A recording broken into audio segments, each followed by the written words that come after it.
There we go.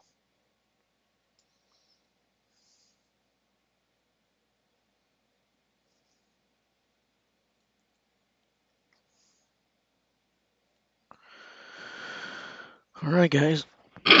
Well, I guess it's working. I'll have to do some clipping of this for the non-live one. No one's here anyway. Probably no one will join me, so that's fine. But I'm your host, the Jace Man, Jace Barnett. Um, I am a powerhouse little dude. I stand in at a towering 5'2", maybe 5'3" if I lie about it. So I'm fascinated with all things strength. And yeah, a little bit more about me physically while we're waiting for the next results to come in.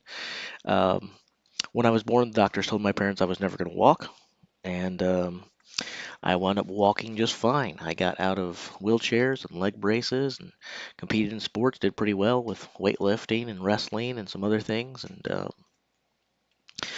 most impressive lift was probably as a high school kid at a body weight of only 135. I used to bench press 315, parallel squat 385, and deadlift 405.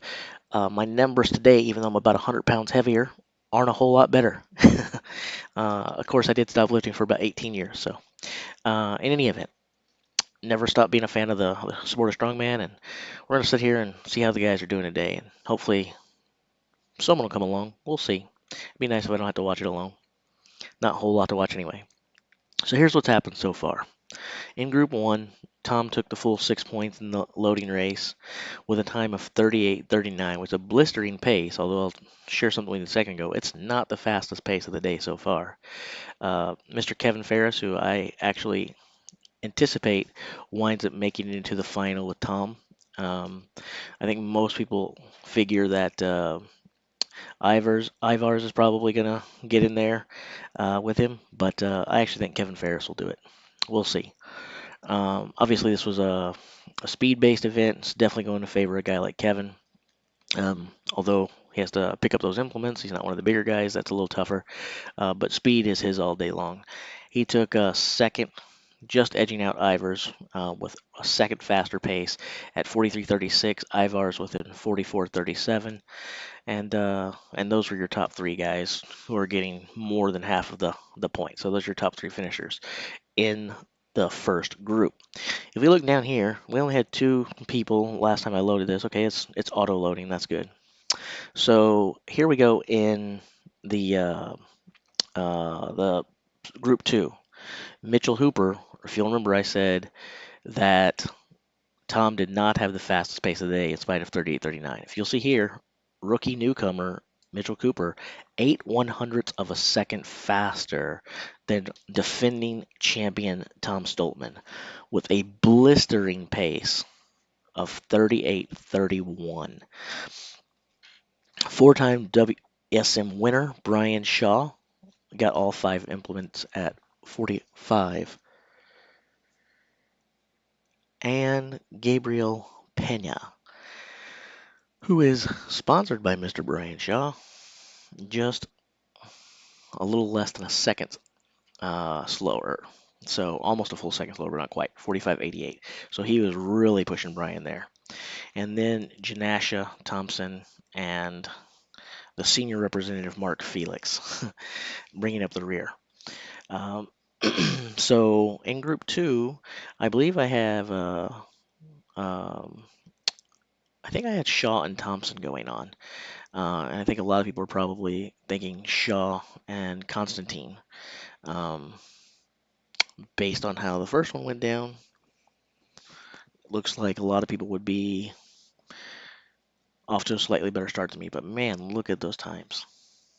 Like a quarter of a second between Janash and Thompson. That is crazy. Group 3 haven't gotten started yet, so we're waiting on some results there, guys. So that's where we're at right now. I wonder if anyone's out there. Is anyone out there? I don't know. I'm going to watch it anyway. I got nothing better to do today.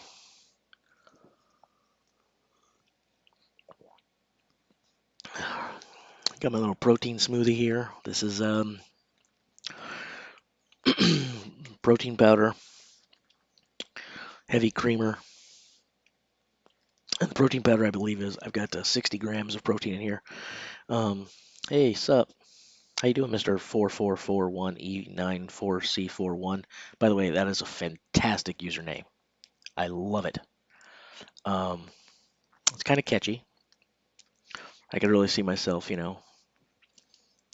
um, well, I mean, I could just see myself making all kinds of random comments and stories about it. I'm actually a lyricist, so it's probably going to find its way in several of my songs. I hope you're all right with that. Um, so, let's see. We got 60 grams of protein here. We've got beets, carrots, pineapple. So that's what we're drinking here. So, all right. Let's see here. Let's do a refresh and see if we got anything new going on. Boomba boomba boomba. Anything? Anything? Anything? I don't think I had to refresh earlier. No, still waiting. Yeah, Mitchell is okay. Welcome to the drummers. One of one. So yeah, I cannot believe that rookie Mitchell Hooper. I can't believe he won the group. I mean the training videos I've seen him, the guy is he's quick. Um, but man, to actually like I could believe he could win that group, like I said. But when I look up here and seeing what Tom did, I cannot believe that he beat Tom. Can't believe that he beat Kevin Ferris either, and he smoked Kevin Ferris. Um, it's a very good start if you're Mitchell Hooper hoping to make a scene. Um, I don't think you could have asked for a better start than a group win, right? And there's been a lot of people. I'm not the only one. There's been a lot of people saying that this kid's going to surprise some people this year, and it's a good start. It's a good start. Long way to go. I guess here's the question. Since to my one viewer, looks like there's 3 people out there watching now. Fantastic. We're growing constantly. Um, let's see here. Here's the question I would throw out to you guys. Okay. Assuming that Mitchell Hooper doesn't win the group. All right. Assuming that Mitchell Hooper doesn't win the group. And there's actually 2 questions here. If Mitchell Hooper doesn't win, can he beat guys like Janasha and Thompson in a stone off? What do you think? I don't think Bobby Stones is really that great. Constantine, I think, is very, very good, though. I would be surprised to see him do that, but I don't know. I want to know what you guys think in the chat if you think that Mitchell Hooper could make the final if he was stuck in a stone off if he doesn't win it outright. Um, Furthermore, let's flip it around. Mr. Brian Shaw, we know he wins his group every freaking year, right? I mean, it's just a foregone conclusion before we watch that Brian Shaw is going to win his group. But what if he doesn't? What if he doesn't? One of the things that we know about Brian is that while he may have been surpassed by guys like, yeah, I don't think he has much chance against Janasha either, but um, who knows? Who knows, right? It'd be interesting. If he wound up in the stone off, even if in a losing effort, rookie performance, basically a guy who comes out of nowhere, none of us had heard of him before this year, really. Uh, you'd have to chalk up as a win, even if even if he doesn't make the final. If he just winds up in a stone off, you'd have to chalk that up as a major success, wouldn't you? I mean, I would. But anyway, so Brian Shaw again, we pencil him in as winning before that we even get to the world's strongest man. He's going to the final as the group winner. What if he does it this year? Is there anyone in this group that could challenge him in a stone off? I don't think so. So I feel like it's safe that even if Brian doesn't do what he always does and wins the thing outright, maybe he stays in second, or maybe even falls down to third and loses a little bit going through the rest of the events. Is there anyone in that group that can beat Brian in a stone off? I don't think so. What say you? Anything coming in? Oh, we're starting to get some information on Group 3 now. Take a while before all of the results come in, so I'm not really going to stare at this while we don't have times or anything. I'll come back and check on that again in a couple minutes. While we're doing that, we'll go back up here and talk a little bit more about Group 1. Yeah, it'd be pretty tough to see Brian not getting into the final. I agree. Um, I mean, I guess the only way he doesn't get to the final is A, he gets injured, or B, he sucks it up in the rest of the events. With a 5 point start, he'd really have to falter because if he gets in the stone off, he's safe. If the only way Brian doesn't get there is injury or he fails to be in the top three, and it's I know he's older. I know he's not the Brian Shaw of 2016, but it's hard for me to see him not being in the top three.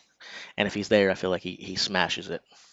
Obviously, I assume he don't want it to be in a stone off. He'd rather save the energy. But um, anyway, so again, we see that Stoltman won his group, and Kevin Ferris again. I expect Ferris to make the final as well.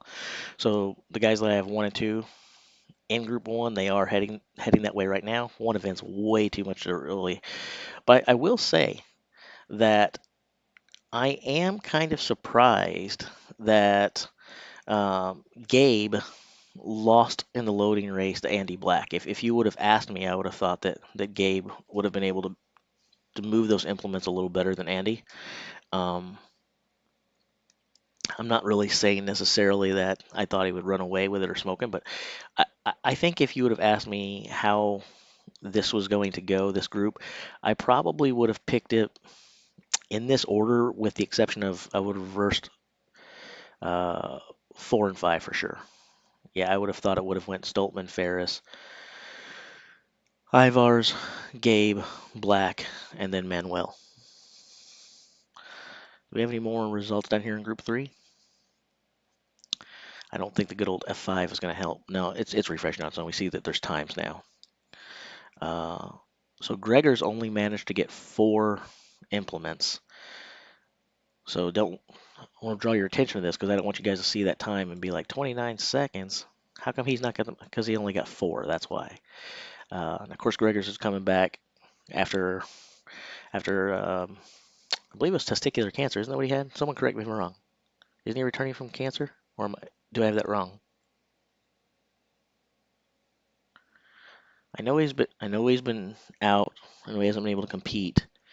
Um, I believe he had testicular cancer. I want someone to correct me if I'm wrong.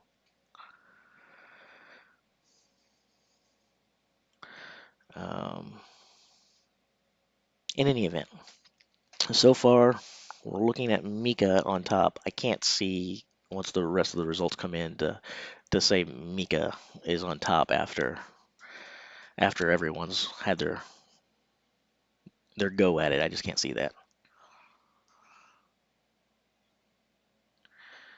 This is a this is gonna be tough. You look at the 4 guys who we do not have results for yet.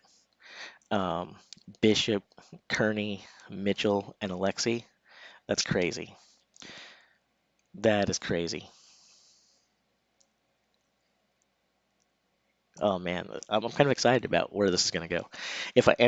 Thanks. If I am right about the testicular cancer, that's actually kind of interesting that I didn't think about this until just now that Gregors and Rob are in the same group because as we know, Rob had his battle with testicular cancer, so um, it's a little weird. Um, let's see here. Gosh. Okay, let's try to get some guesses in here, Mister 4441. You're the only one talking to me. So uh, before before the results are shared with us and it's spoiled, get your guesses in now. Who's gonna what's gonna be the order between Bishop, Kearney, Mitchell, and Novikov for this first loading race? Rank them 1, 2, 3, and 4. And do they all beat Mika's time of 47.84? I think they all beat Mika's time. I'm gonna guess they do. And I'm gonna say, oh man, this is tough. I feel like the interesting thing about this particular group is I feel like all of the events that Rob Kearney are really good at are the same events that Alexei Novikov are really good at. And so I feel like they're going to be jockeying with each other for points a lot of times through. And that's got to speak well for Trey Mitchell.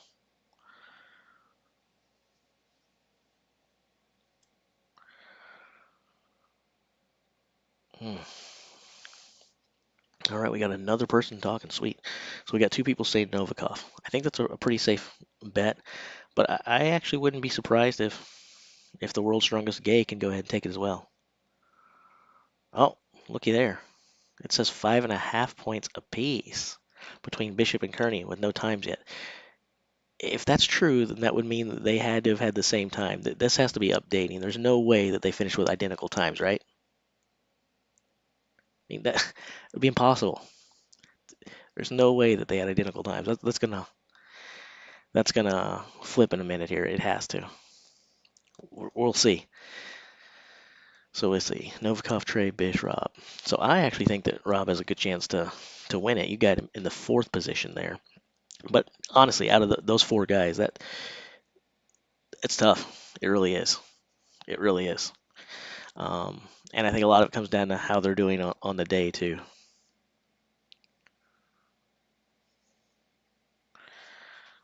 I, yeah, those four guys are. Well, I know that everybody was calling Group Two the group of death. But when I saw Group Three, I was like, oh crap! It's not just like in terms of who's in it either, like how tough they are, but it's like how competitive I feel like those four guys are against one another. Bishop, Kearney, Mitchell, and Novikov. Like, how on earth do you make calls between those four guys? I feel like they are just going to be stealing points from one another all group long, all qualifier.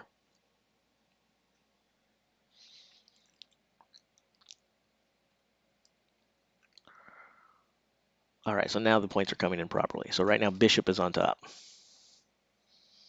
and Kearney did not beat Mika. So that's probably not the start that the world's strongest gay wanted to get off with there. Because he's based on that time of 54.62, I feel super confident now that both Trey and Alexei beat him. So Rob is only going to escape round one with 2 points. That's definitely not what he wanted. I feel like he needed a good start.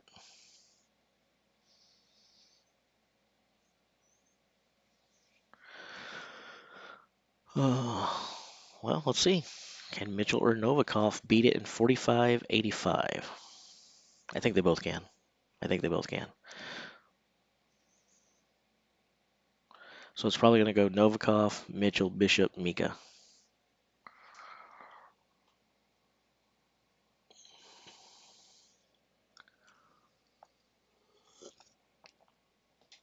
Oh. So I think I'm going to head out to the Shaw Classic this year. I've got some time off from work, and I think I'm going to head there. Anyone going to go check it out now that we're free of quarantine and I can actually have lives again?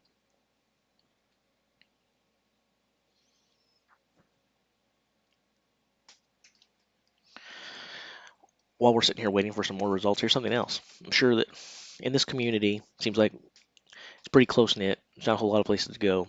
You guys probably, like me, follow multiple strongman channels. What's your pick? Who do you guys think actually has the best strongman content? Not who's your favorite strongman, not who's your favorite athlete. Who do you think has the best content on YouTube right now? I actually think Uncle Laws, I think Big Laws' channel is far and away the best. Not only do they have good content, they're really good at giving us a good amount of content, very consistent. Um, I think that Big Laws' channel is the best. I'm actually thinking about starting a channel of my own, although I'm a nobody. But maybe that's something that the sport needs is just someone who's a diehard fan. I don't know.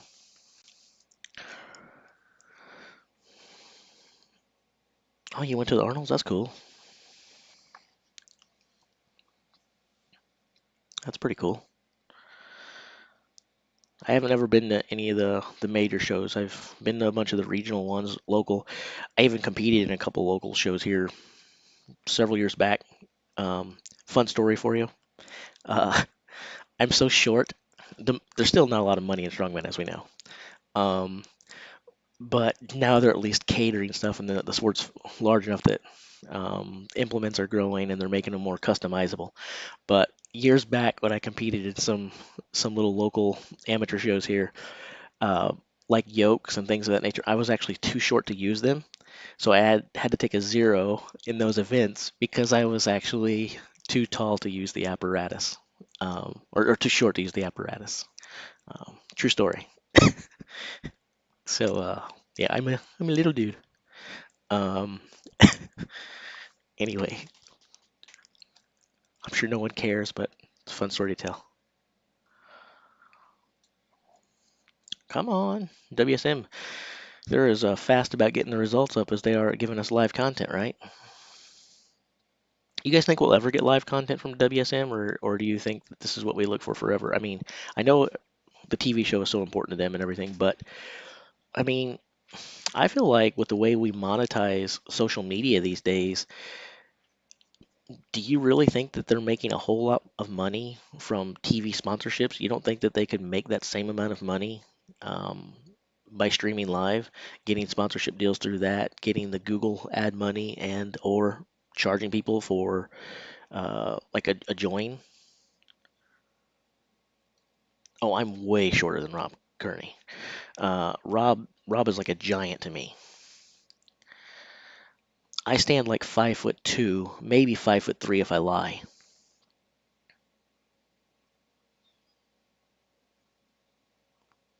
Now there aren't a lot of 5'4" guys walking around that 5'3", 5'4". There aren't a whole lot of us walking around that can bench press 400 pounds. So, um, you know, I'm a strong little dude, but I'm a little dude.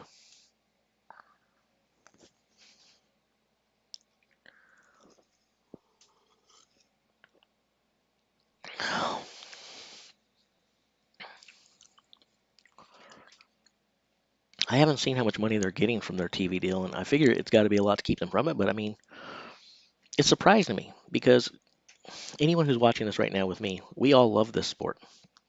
So we understand it. But let's be honest. Let's not pretend that it's bigger than it is. This is a very nichey thing. It's hard for me to believe that there's an awful lot of sponsorship money coming in or that the ratings are that great for the show. I haven't really checked the ratings in a long time.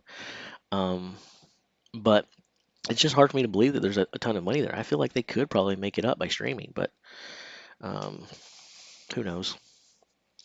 A lot of this is me whining too because I want to see it live, right? The whole waiting is dumb. It's just stupid. There's almost no reason to watch it once you know what happens too. I still will. I still will. A lot of you guys probably will too, but I mean, it's hard to get excited about it when you already know the results. And yeah, you would definitely be a giant. If you're 6'5", yeah, you'd be one of the guys who comes by and rubs me on the top of my head. Good little boy.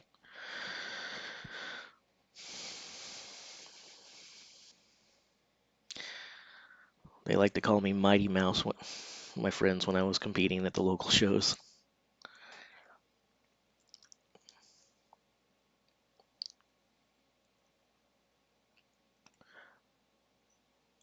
They talk about everything. I mean, honestly, they just have a fantastic channel. I just joined yesterday.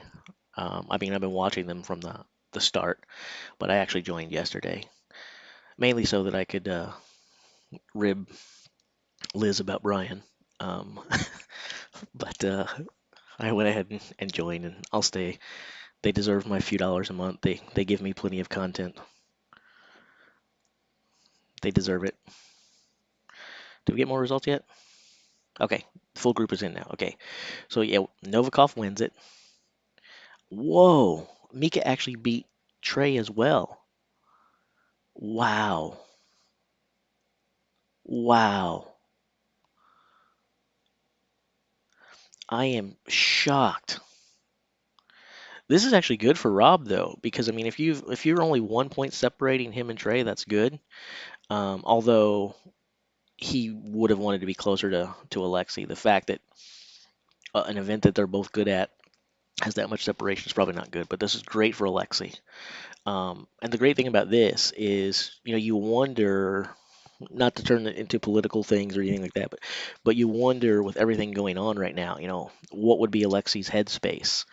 Um, how would he be able to focus and concentrate on the event? And he's done well recently at being able to block that stuff out, but you never know.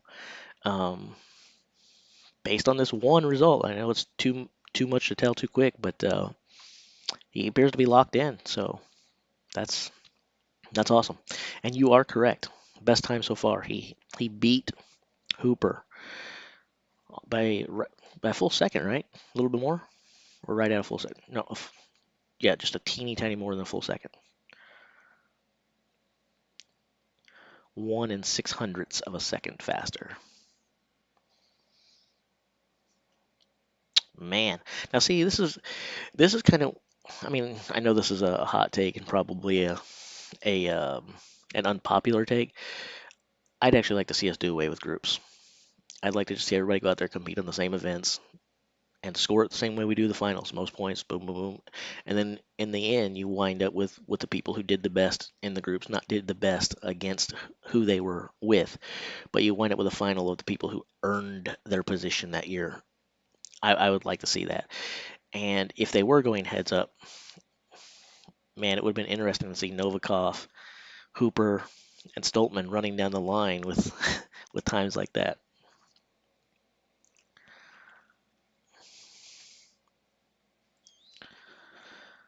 So, all right, well, let's get our predictions in here for Group 4, shall we? Hey, who wouldn't, man? We'd all love to have Mateus back. All right, let's get our predictions then for Group 4. All right, is Lisi's the man to beat in the loading race, or is this going to be a typical Martins group where maybe he doesn't win anything, but he finishes second or third in every single thing? Um, let's answer that before we get our picks in order. Does Lisi's win this event or any events, or does he just score super high in everything? And if he does win, what do you guys think he wins in? I'm gonna wait until you guys comment before I share my thoughts. So my shake slash smoothie here is no longer cold and it's starting to taste nasty.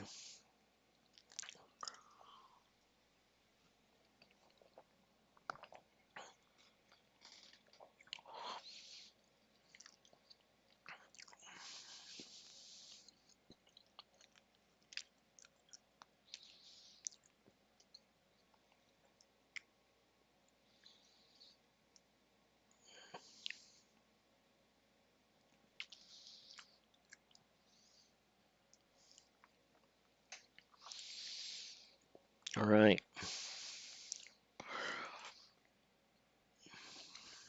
All right. It's nice to see some people cheering for the names that we don't usually get to call out. That's pretty awesome, actually. I like that.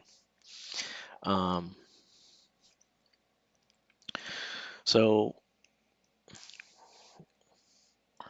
so now that we're getting some answers to the Martins question, here's how I see it. Um, I think he definitely here's the thing with Martins, which is great. He doesn't typically win a lot of events, as we know, but um, he wins events. The event that you're showing up for, but not a lot of events within the event. But he wins the events by just winning everything. He might scrape off a victory or two here and there, but it's usually rare. But when you look at a lot of these, I feel like he could he could have a lot of wins. He could have a lot of wins. He's good at a lot of this stuff.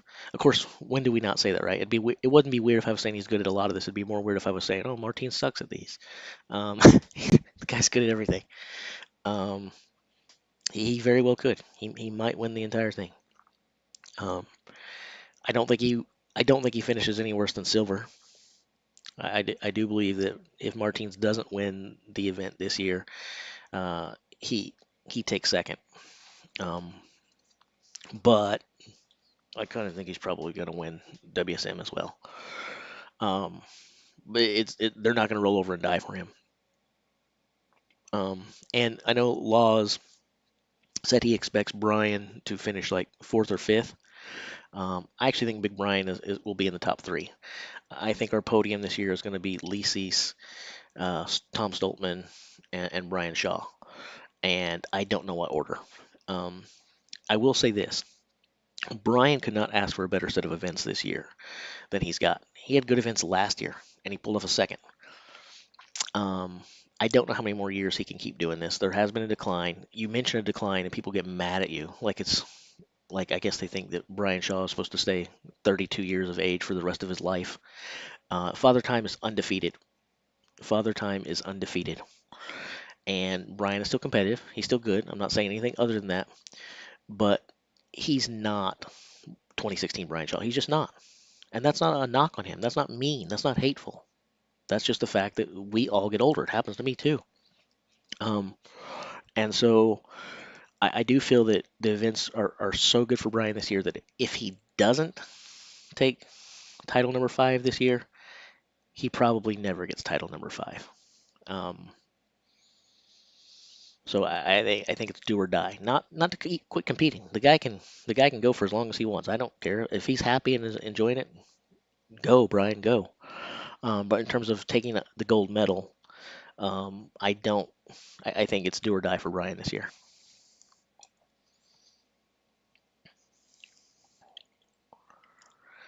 Yeah, the news yesterday was pretty interesting.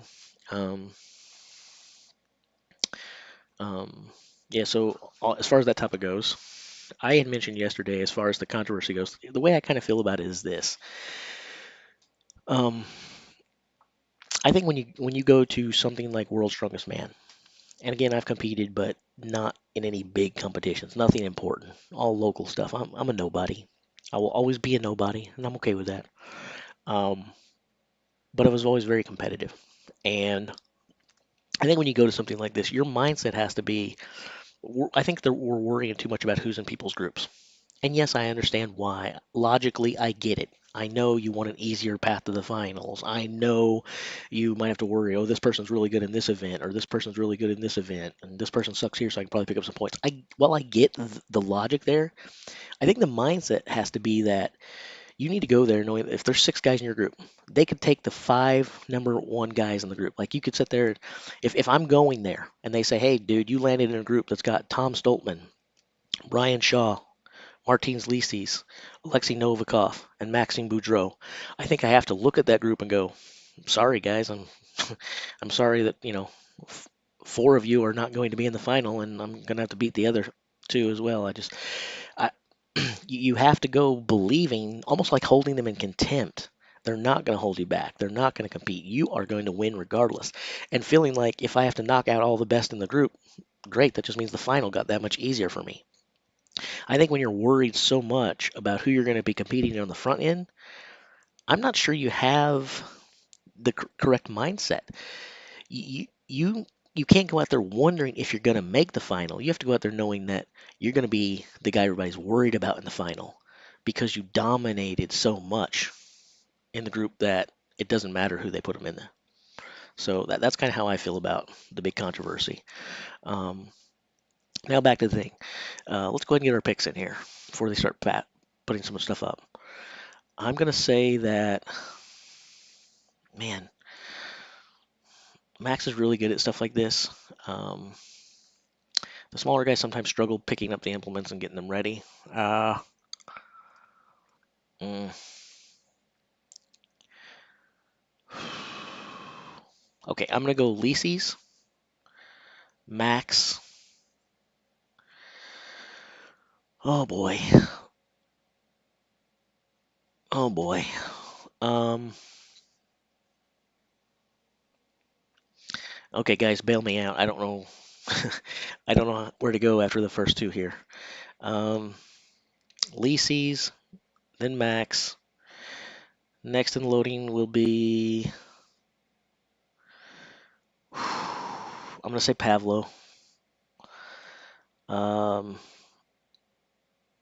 man, I almost feel like there's a three-way tie for third. But yeah, I'll say Pavlo as well. Um, man, it's tough. Let's see. Someone says Max, Lisi's, Pavlo, Shane, Nedsman, Gav.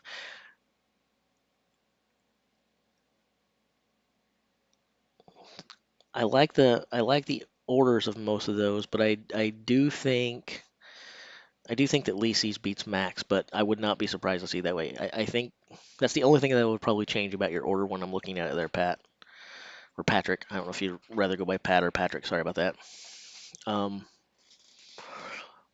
yeah, I would switch Martins and Boudreaux. Otherwise, I think your order is pretty spot on.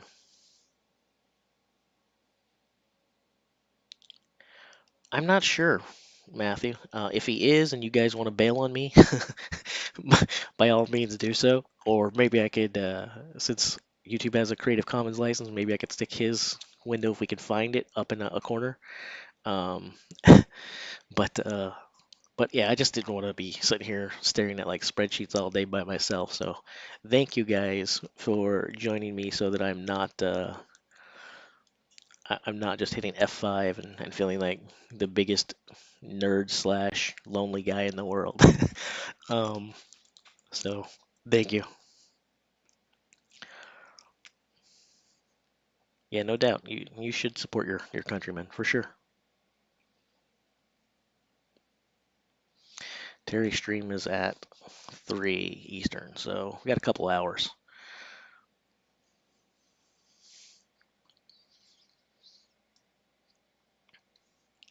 So I guess we've got our picks in for this one. Should we go back and discuss some of these, or have we talked about these enough for you guys? We got a lot of time to kill here, folks. So, um,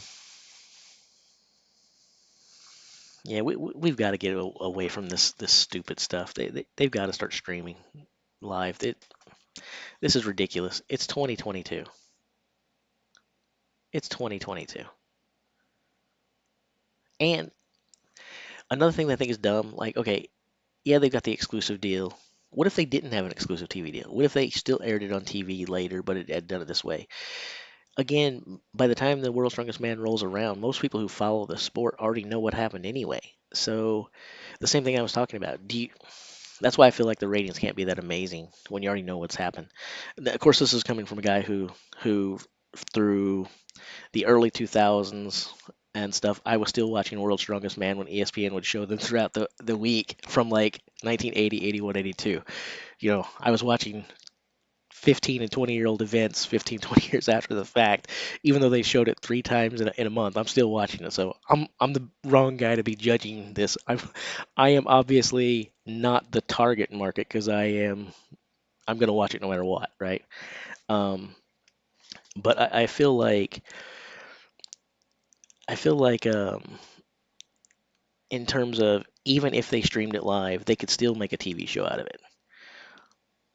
Because yeah, people may have seen it. The people who are going to watch it, they're going to watch it anyway. The people who wouldn't, maybe they're not staring at their computers. While they might lose a little bit, it's ad revenue from more than one source, which has got to go in their favor. And again, the only reason I can think of that we would say no is, well, that's going to ruin it. People aren't going to be watching. They're going to know the results ahead of time. Well, guess what? They already know the results ahead of time because it's not going to be on TV for a long freaking time. That's one of the things I think is dumb. By the time they get around to airing World's Strongest Man on TV, the next World's Strongest Man is pretty much on the horizon at that point.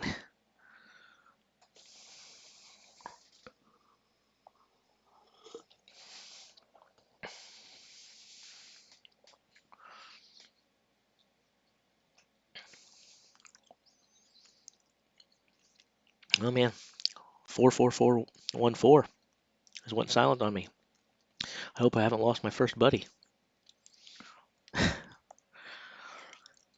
All right, WSM, give us some results here. We need some Group 4 stuff to talk about. So, uh, while we're waiting, here's something to discuss.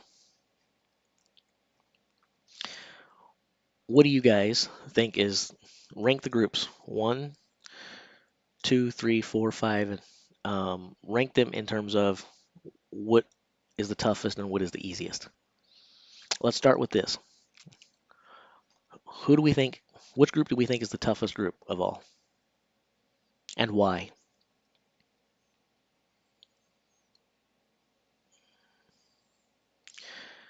The contract, I don't know if you're right or not, Billy, but I would say the contract has to be substantial. It has to be. There has to be something holding them there to make them continue to do this. I don't get it. It's hard for me to believe that the money can be there because, again, I know we all love the sport. We all love it. So it makes sense. But again, like I said, we need to step back and realize that it's still very nichey. There's not a ton of people into this, guys. Yeah, we like it, but we're weird. Um, and so it's hard for me to believe that there's so much money there that they can afford to hold World's Strongest Man hostage like that. Apparently there is, because again, to me, it makes no sense whatsoever unless there's a lot of money out there keeping them there. It's hard for me to believe that that much money is there, but it has to be. It simply has to be. Otherwise, this makes no sense whatsoever. Um, I do think that Brian's group is tough. I do think that group two is tough. Um, I I don't know that it's the toughest group. Um, I kind of think that group three is the toughest, and we talked about this a little bit earlier. The reason I feel so is not because you've got the name power or maybe the biggest of the biggest there, but for me, one of the things that makes group three the toughest is the level of competition amongst the top four guys there. When you look at Alexi and Adam Bishop and Trey Mitchell and Rob Kearney, I think that do I expect any of those four guys to win World's Strongest Man this year? No. Do I expect any of those guys to be on the podium this year? Well, I already told you who my podium is, so I leave them all off. But I also think that any of them could actually make the podium, and I think that any of them can do well in the final. I, I don't see any other group having four guys that are really like, wow, this guy could do something. All of the other groups seem to have one or two guys that are like, man, those are the guys you need to worry about. But a group with four guys you need to worry about, that's crazy.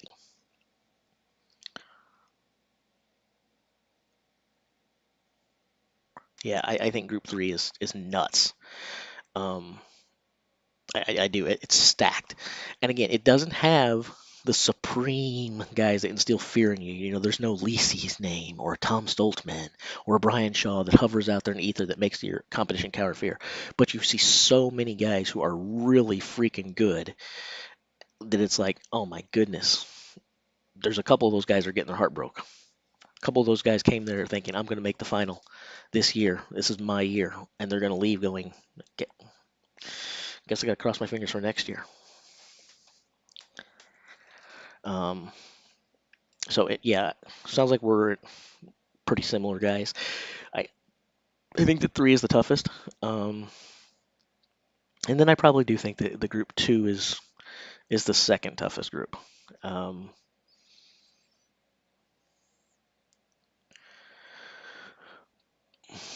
but I don't.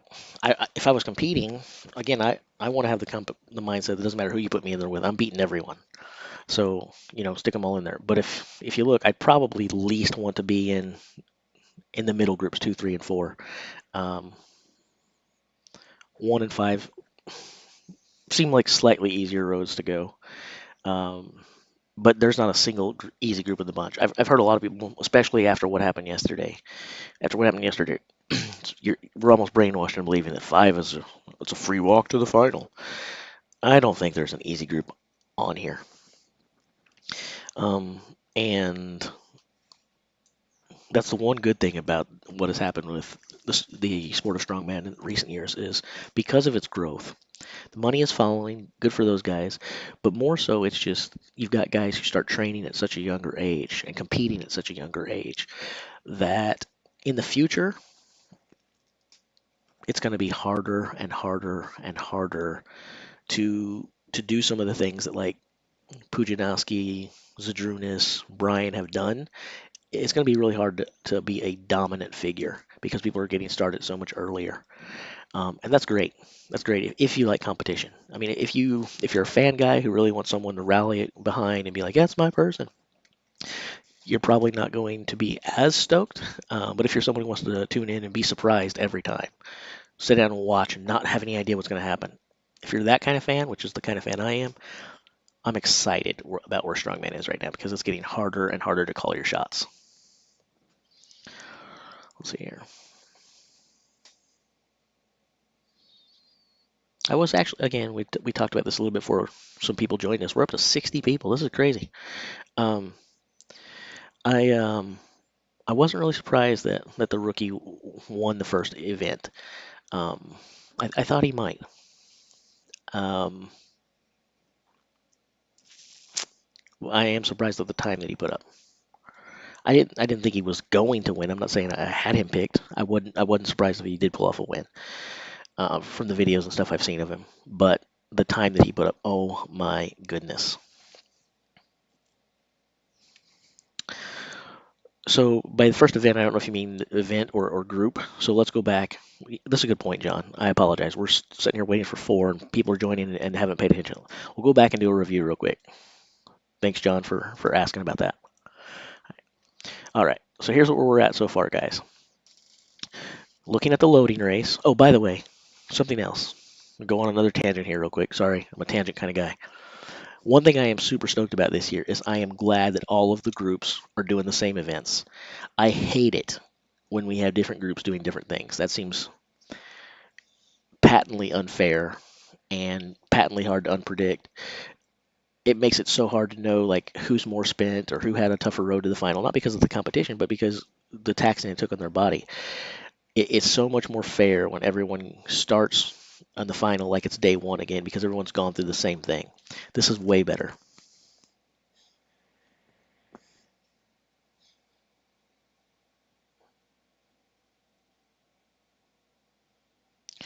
You are absolutely not a being to be even considered to be compared to the best in the world, which you think you can beat.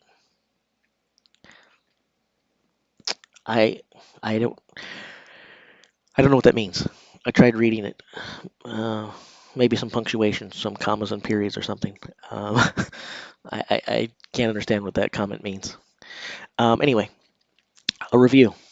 Um, so in Group 1, Tom took it with a fantastic time of 38:39. Kevin put up a second place finish and got himself some great points with 43:36. And then Ivar's was slightly behind with 4. The fact that these are coming in individually, I would really like to see the way they're doing this because I don't think it's being done quite the way that I would like. I'd love to see these guys doing it head to head rather than waiting, and it'd be interesting to see what some of these times would do. Group 2, the rookie, Mr. Hype. Um, um, Mr. Hype, Mitchell Hooper wins the group with 38:31. And yes, if you just saw, he put up a faster time than Tom Stoltman. Brian Shaw, the veteran, takes second. His understudy is what we'll call Gabe. Sorry, Gabe. Um, Takes the bronze position, and Janasha takes fourth. Thompson, 2 points. I'm not really that surprised. I think Thompson's got some events. Thompson is one of those guys where there are certain events where you definitely don't want to compete against him because if he doesn't win, he's taken second at worst. And then he's got other events where he's not much of a factor. Um, and then we've got Mark Felix, right? If we go down here to the third, Alexi, and while I appreciate the subscribes, I'll just let you know if I wind up starting a channel, this was just because again I didn't want to be alone. I'm thinking about starting a channel. If I do, it's not going to be this. I'm gonna actually come up with a name. So if I do that and I do pick up any subscriptions through this, cool. I will follow along and I'll let you guys know where to turn for the permanent strongman content because this is kind of a channel I use for everything. A lot of times I use this to give people tech support, stuff that you guys aren't going to care about at all because I am a big tech nerd. Anyway, um, so in our third group, Alexi, making us all proud of him and what he's going through, and he takes first with the best time of the day so far. Adam Bishop, off to a great start, gives himself 5 points, and Mika, a much better performance. I thought Mika would probably finish fifth in this event. He got himself a third, and he did it based on these times in a pretty impressive fashion. So great, great, great job for Mika. Trey Mitchell, fourth. Rob, fifth. And Gregor's in the sixth. So I really butchered the order here, and props to Mika for turning out a great performance. I really undersold him, and my apologies to him.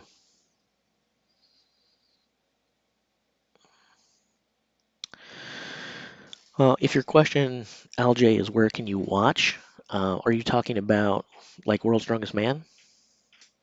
Because if you're talking about that, then you guys are here with me because it's impossible. That's why we're doing this. If we could watch it live, I suspect instead of having 80 people here looking at screens of text with me, we would probably all be doing that.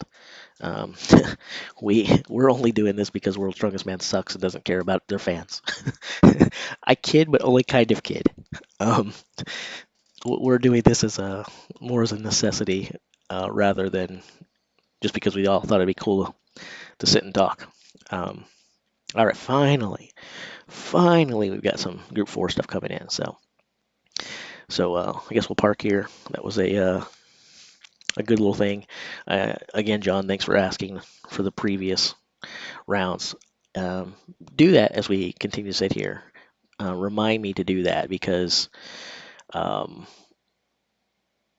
I forget, and I start thinking that you guys have all been here since we started, and that's obviously not true. So those who come in, they probably want to know what happened before rather than just what's going on now. So my apologies.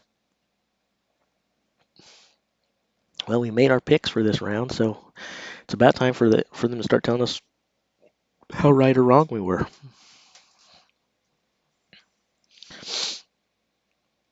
Who was that beast earlier that was 6'5", 325?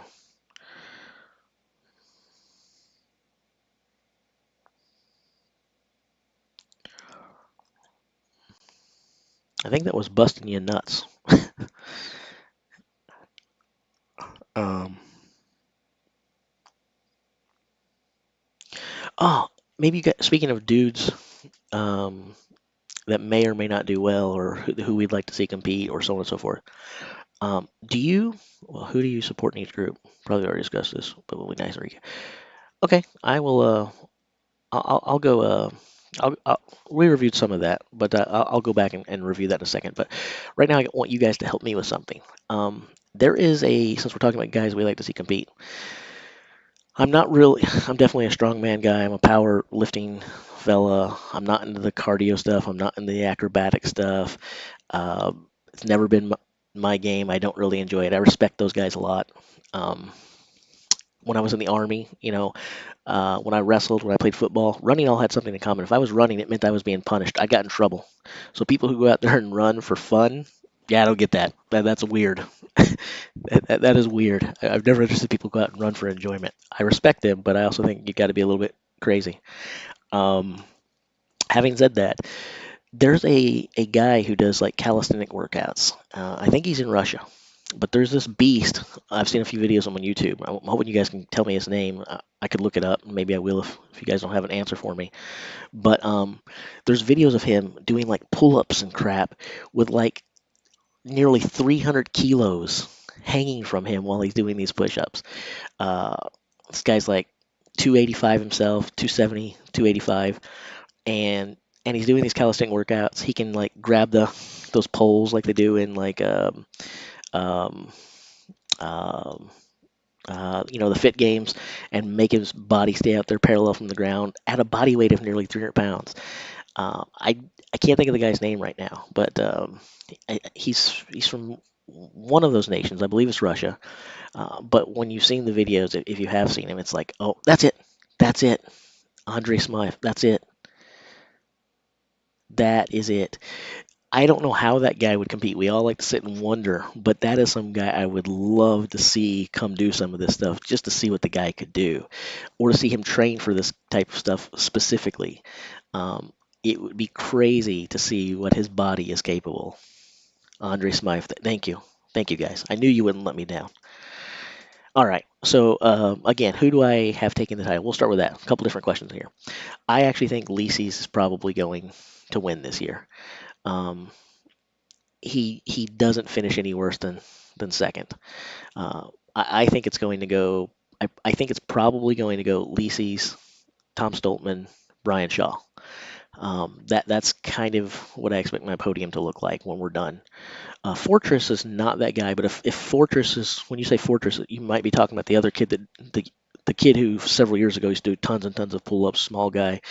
Uh, yeah, he recently started working out again and posting some content, but it hasn't been consistent like it was again. But that's definitely not the guy. That guy is way smaller than Andre Smythe. Take a look at Andre Smythe. Do some searches on him. It's incredible to see the stuff that he can do at his weight. Um, um,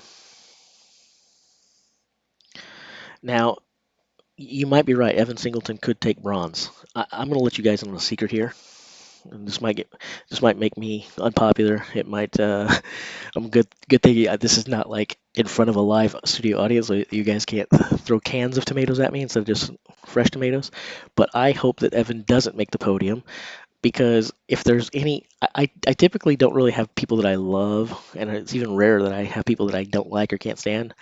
But I have to say that I find Evan Singleton a really easy guy not to like. I I don't like him. I do not like him at all. Um, uh, I I know he's polarizing. There's probably a lot of people out there who think the same thing. There's probably other guys who love him. But I find him very easy to not like. Um, anyway, that's a side note. Um, but whether he's popular or not, whether he's a nice guy or not, whether he thinks he's funny, and I think he's not at all funny. Um, you can't deny his talent. The guy's good. He's good. Do I like Eddie? In what respect? Like as a strongman or his personality or whatever? If we're talking about, do I like Eddie Hall? Like obviously I don't know him, right? And a lot of people like to compare Eddie Hall and Evan Singleton. I think it's a bad comparison, predominantly because Evan, to me, he just comes off like a jackoff, just rude, obnoxious jerk. Eddie comes across similarly, but in a good-natured way, in a laughing way, a guy who doesn't take himself too seriously. Now, we could also talk about the whole Thor Eddie thing, and my thoughts on that was I thought they both came out looking poor. And even though most of Eddie's fans acted like Thor was the scum of the earth, I thought Thor actually conducted himself more often better than Eddie did. Um, Outside of that, though, I mean, to me, Eddie, he's like a big child. Evan is more like a cross between a 2-year-old and a 14-year-old. Doesn't know if he wants to backtalk dad or just wants to throw a fit. But I actually think that Eddie is. I at least think he's funny. I don't even find Evan to be funny. Um, but again, it doesn't matter how what is. This isn't world's most charismatic man. It's the world's strongest man, and Evan Singleton is a beast, and I won't deny that just because he's not my cup of tea. Where do I have Novikov in my predictions? Fourth or fifth. Fourth or fifth. Um, he could definitely make the podium. He could definitely win it all. He's done it, right? But I think I have Novikov finishing fourth or fifth.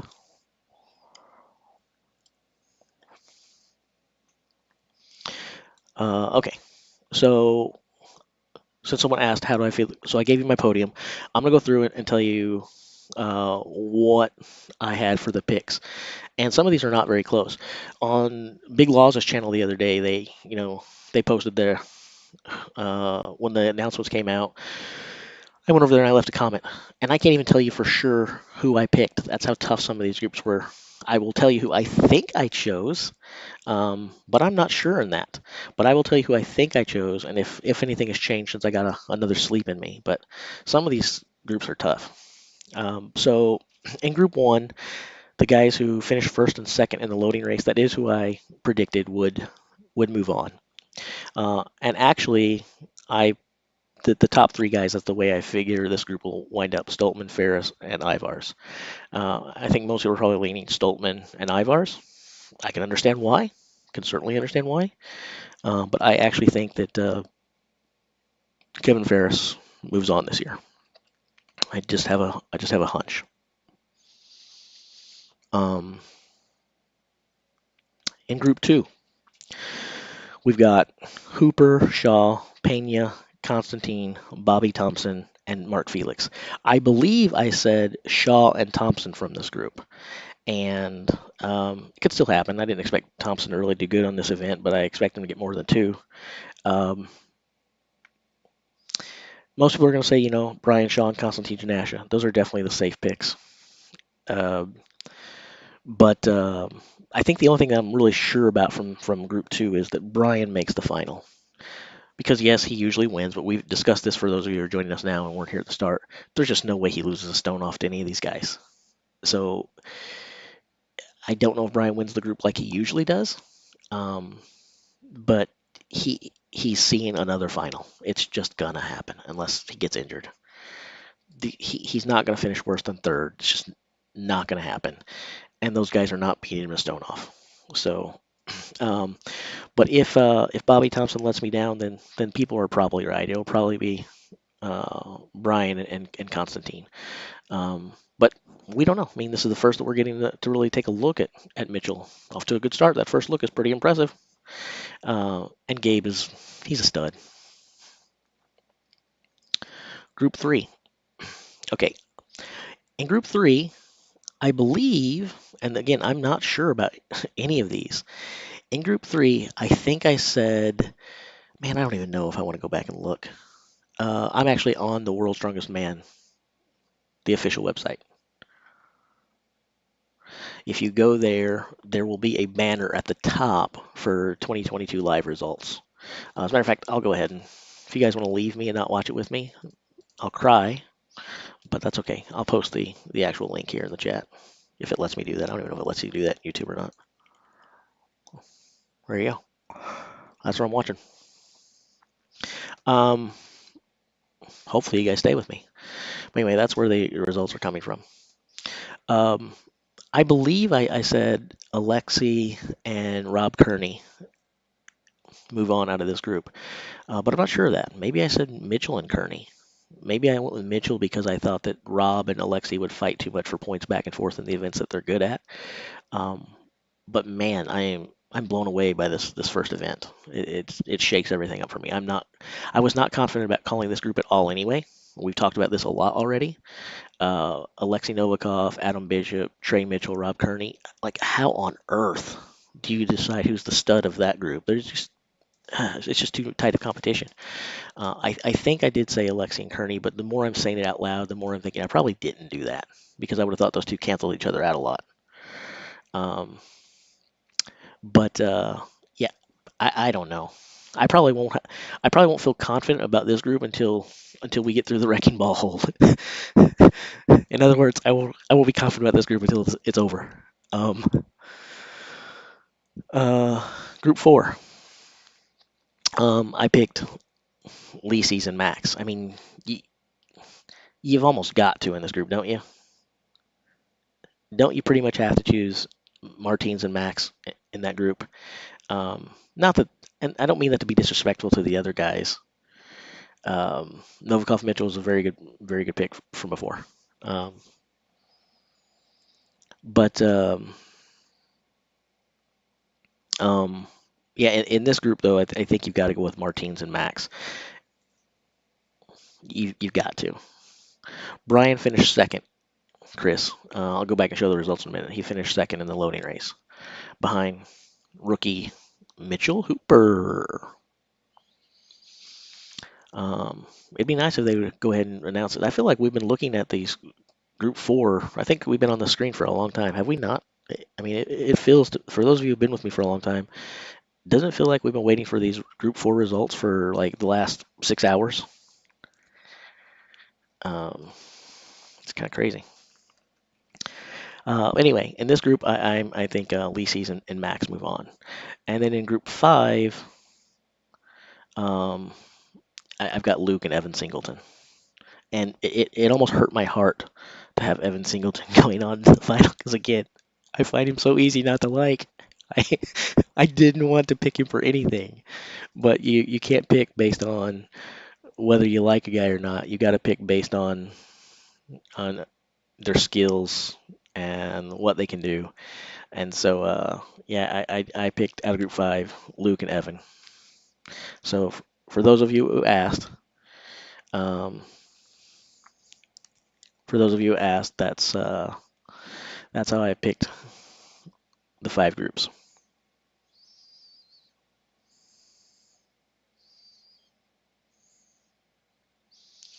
Are you basing that on some news that you got as far as Nedsman's injury, or are you basing that on the one?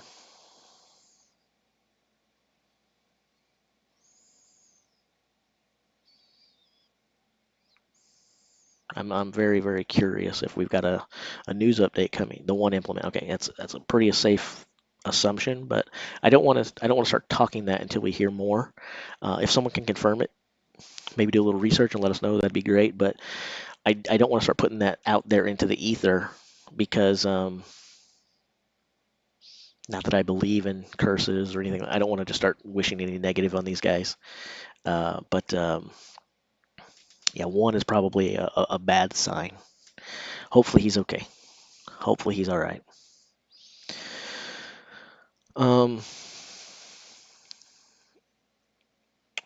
so yeah, I guess we'll keep going back to this topic back and forth.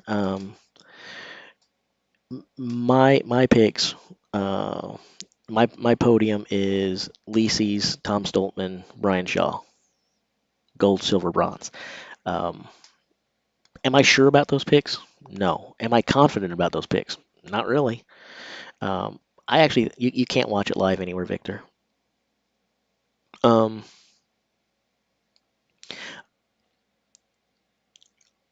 I'm impressed by what Gav did, but we still need to see the Max and Martine's times. Uh-oh, not to refresh. Uh-oh, I'm gonna refresh because he said that. Ah, I can't believe you jinxed me that way. You knew that was gonna happen. I'll just keep refreshing. It'll be there. Wonder what happens if I hit the good old back. Probably nothing. Yeah, that sucks.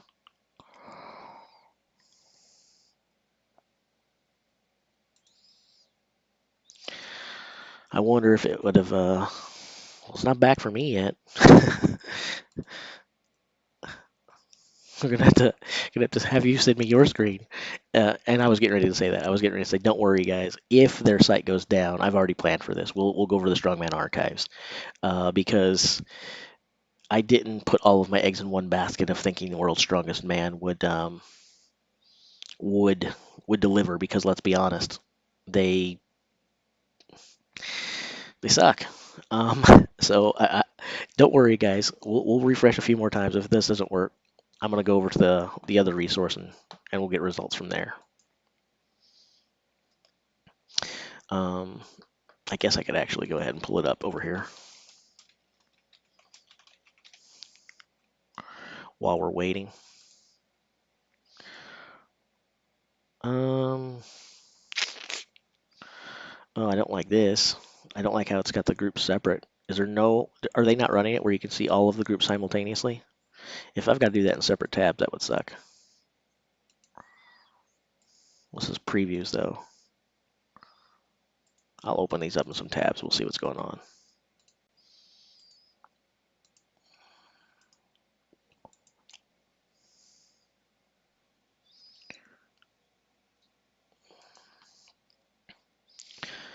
Okay. Okay, this is great. This is great. I got it here. So we'll flip back and forth between the actual WSM official site and here.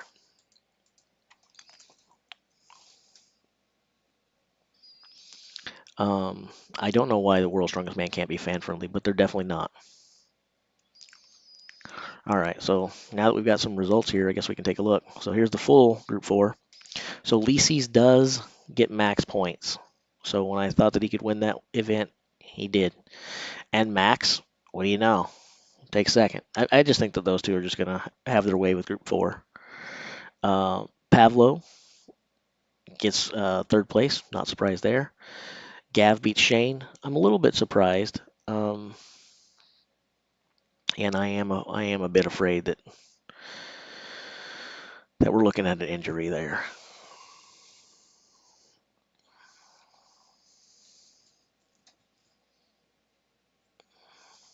Let's go back and see if we got anything here yet. No, they still don't have it. Well, I'll flip back into Earth. It doesn't really take a whole lot of time to give it a good old F5. So throw out some more questions at me because I've thrown a lot of questions at you guys, and I'll answer some questions. I don't know the answer to that one. Uh, yeah, I wish that these were all heads up. I do want us to get away from the group format, but just my opinion.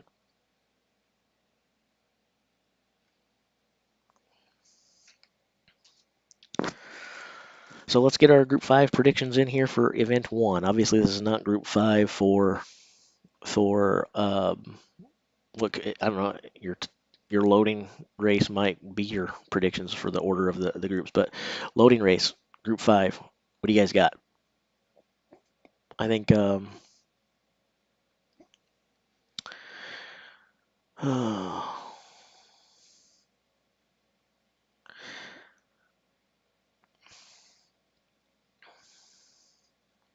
think it's going to be Evan.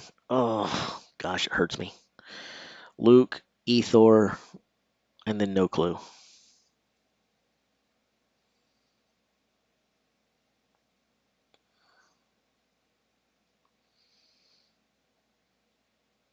Yeah, it seems like the overwhelming predictions here agree with me. Evan 1, Luke 2, but that doesn't mean we'll be right. Does not mean that we will be right. Um, and being the guy who's madly in love with Evan Singleton, like I am, uh, I'm hoping that he wins it. Uh, um, yeah, not. Um, anyway, as far as questions about Evan injury, he's having some trouble shoulder, some trouble issues, right? Or trouble issues, shoulder trouble right now. Wow, words are tough, bro. Yeah, he's having some shoulder trouble right now, but I don't think he's like super injured. If he is, I don't know about it. He's hiding it pretty well. But I also think that when you reach this level and the punishment that these guys put on their bodies week in and week out, very few, if any, of these guys actually show up not injured or in good shape. They're all beat up. They're all hurt. There's no one there who goes into World's Strongest Man feeling good. Now they'll all tell you they feel great, right? They're all going to say this is the best shape I've ever been in my life. I've never been better. I had the best training camp coming here. They're going to say all the stuff that we know they're going to say, right? But the truth is, every single one of these guys show up on game day banged up and hurting. It's just, you can't not do that with this sport. My take.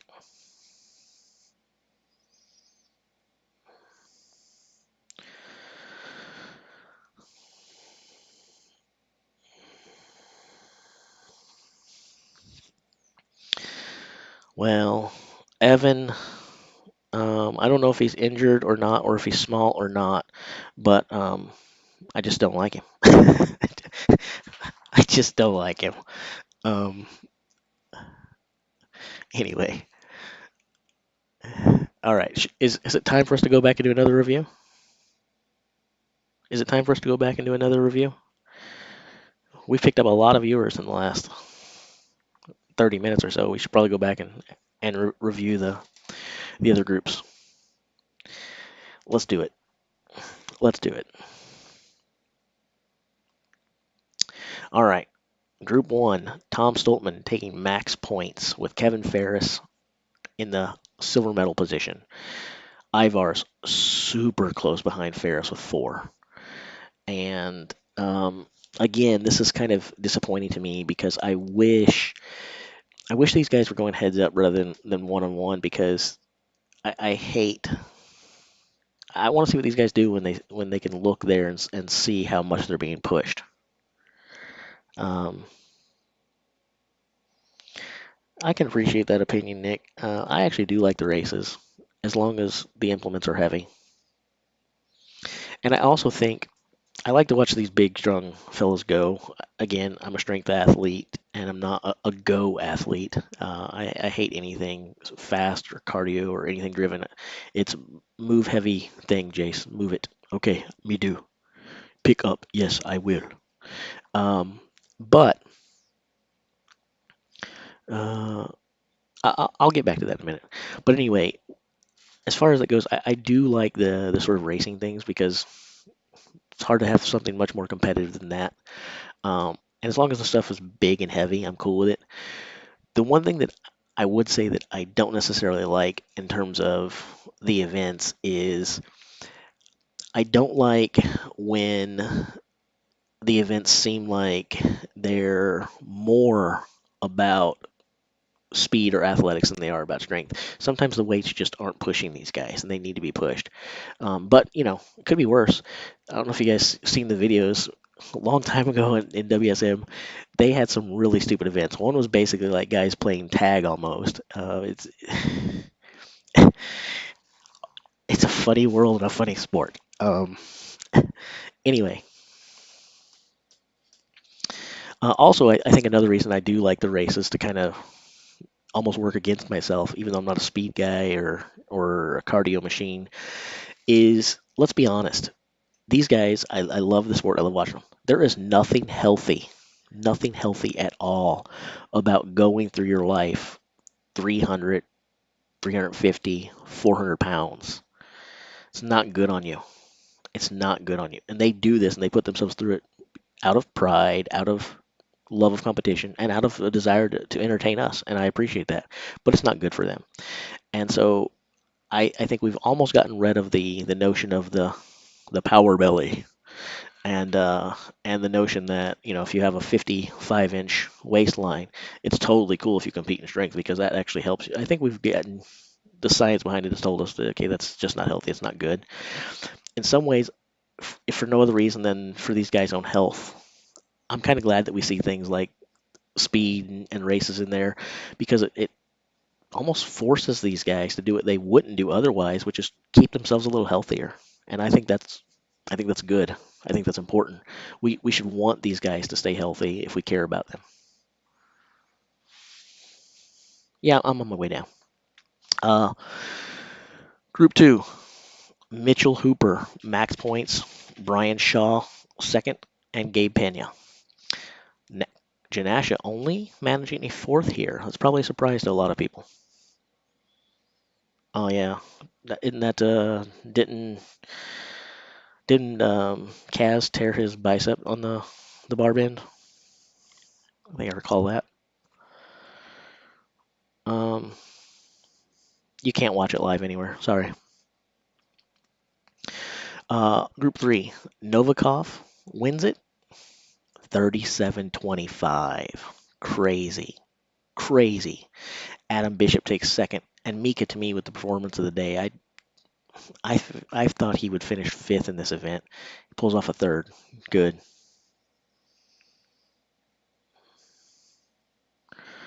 Um, Group four: Lisi's. If I told you that Lisi's was going to come in and win the loading race, nobody would have a problem with that. If I would have come in and said he was going to put up the second fastest time of the day, or it is the second fastest, right? Or did, yeah, I thought so. Um, we'd be saying that that speaks well for the shape that Lisi's is coming in and um,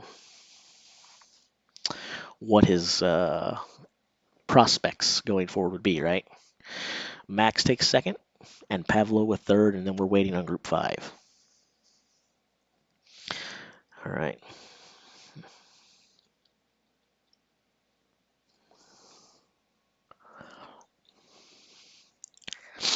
All right. Just trying to catch up on the comments. Sorry, guys.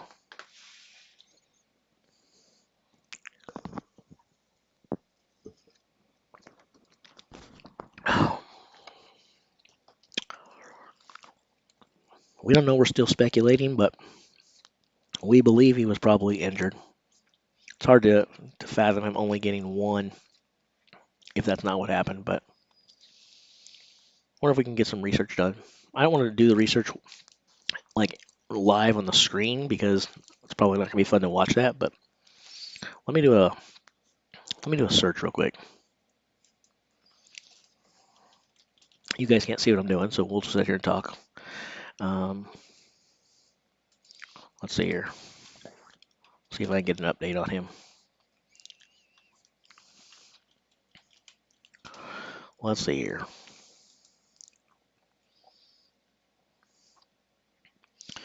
In my initial search, finding out what has happened, I've got nothing. So I might have to start searching through the YouTube things for people who have the inside look of things that I'm not blessed with. But as of right now, don't know. But certainly seeming like injury is probably what happened.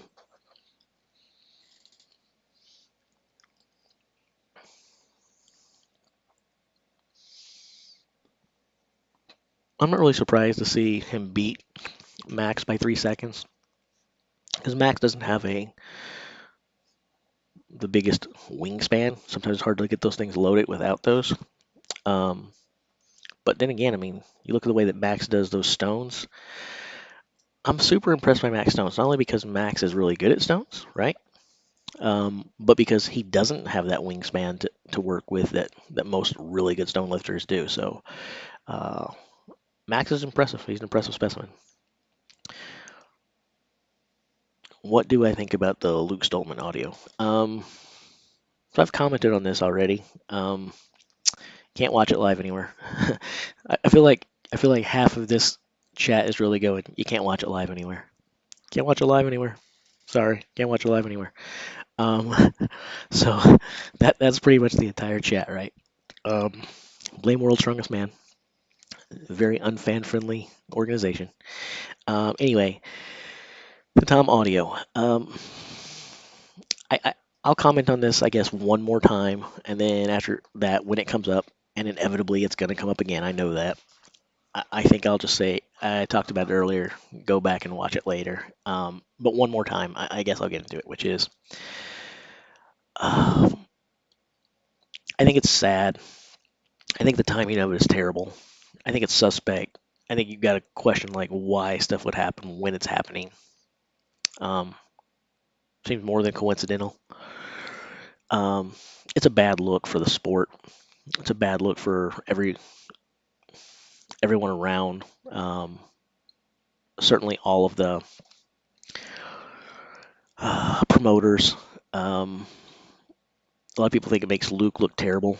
I don't think Luke comes off looking amazing, but I don't think he looks completely terrible either. I think more stuff will probably come out. Maybe it will, maybe it won't. I also think ultimately I arrive at the conclusion that, in my opinion, it doesn't matter that much. And what I mean by that is, I'm not saying it doesn't matter at all. I'm not saying that it doesn't matter at all. Obviously, it matters who you're competing against and who's good at what events and what events you have. Of course, it matters. I'm not saying that.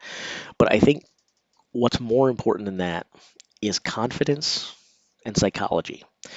And I talked about this earlier, and I believe you have to go into an event like this having contempt for your peers, holding them in complete disregard. If I'm going to compete at the World's Strongest Man, if I'm on my way there and you say, hey, Jace, you've landed in a group that has Brian Shaw and Tom Stoltman and Martins Licis and Max Boudreau and Alexei Novikov. I have to look at the 5 guys that you just paired me with, and I have to look at them and go, I'm not sure which one of you guys are going to the final with me, but I'm sorry about the rest of you. Because I know that I'm beating them all, no matter who you put in front of me. And if I have to beat everyone who's amazing and a hoss in the qualifiers, so be it.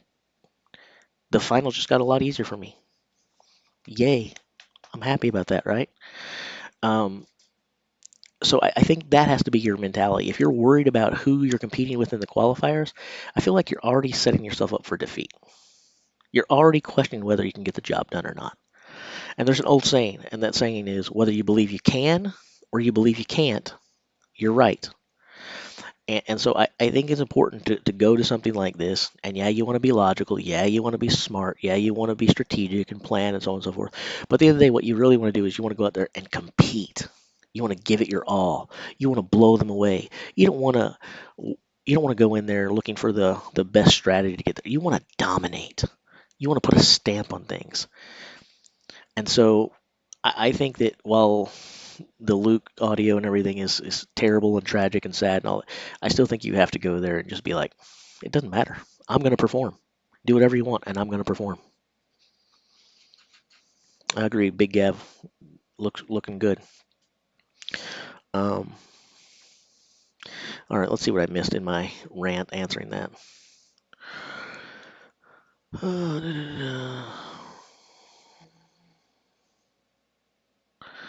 All right, we'll look at the official site in a second here. All right, cool. Let's see what we got over here now.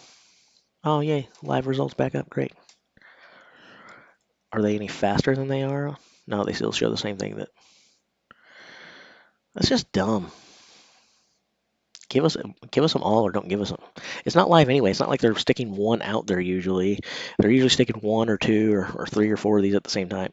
That's not really a live result. And if you're going to do that, not give us the entire heat at once, I would just assume them wait until they have all 6 times in the heat before they tell us anything.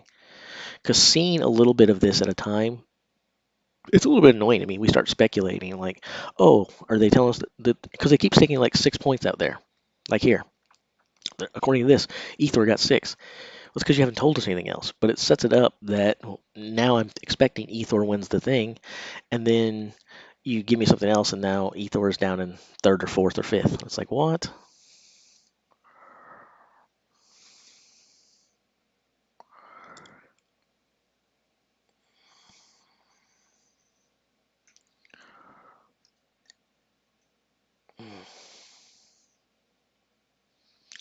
Oh, no, Victor, we cannot get the contest over before we argue about the drama. We're human beings. We can't do anything without arguing about the drama. Before, during, and after. That's all we can do. We'd be another species if we didn't worry about he said, she said, they said, and who slept with whose mama, and who looked at who in the parking lot, and who you sat by at the lunch table in kindergarten. That's We're all about the drama. I despise it, but still there, right? Um, Sipping that tea like Kermit the Frog there. Yeah, they them.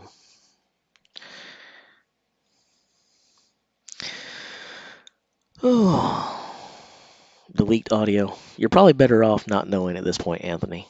Um,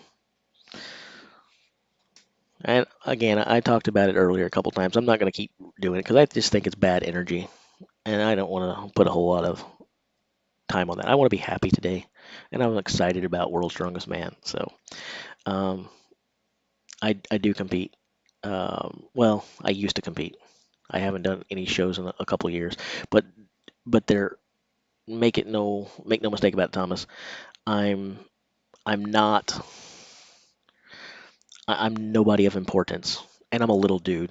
I'm like I don't know how tall I am really. 5'2", 5'3", 5'4" at the very most. Uh, I've done some, I hit the gym every day.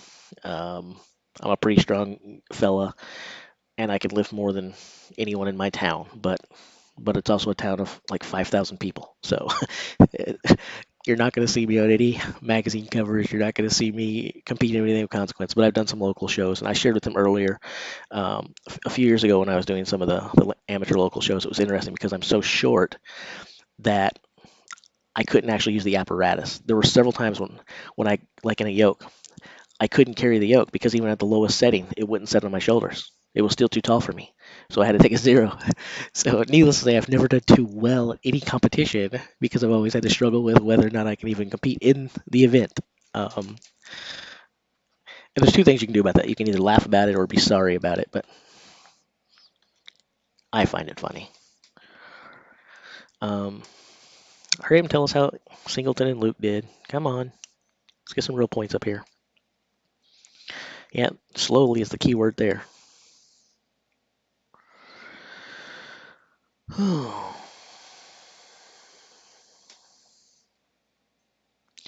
do I think has the best time overall in the deadlift ladder? Out of everyone? Oh man. Not any particular group, but Tyler, you're specifically asking who wins the deadlift ladder out of all 30 combatants. Combatants, they're going to war. Um, Podium predictions for the 57th time today. I think it goes Lisis, Tom Stoltman, Brian Shaw. Uh, I wouldn't be surprised if any of those three were in different orders. I wouldn't be surprised if Alexi snuck onto the podium either. But that's what I think. If you're asking me today, it's Martins, Tom, Brian. Um,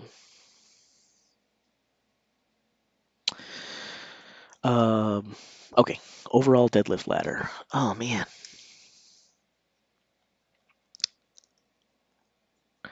overall deadlift ladder. See, this is tough.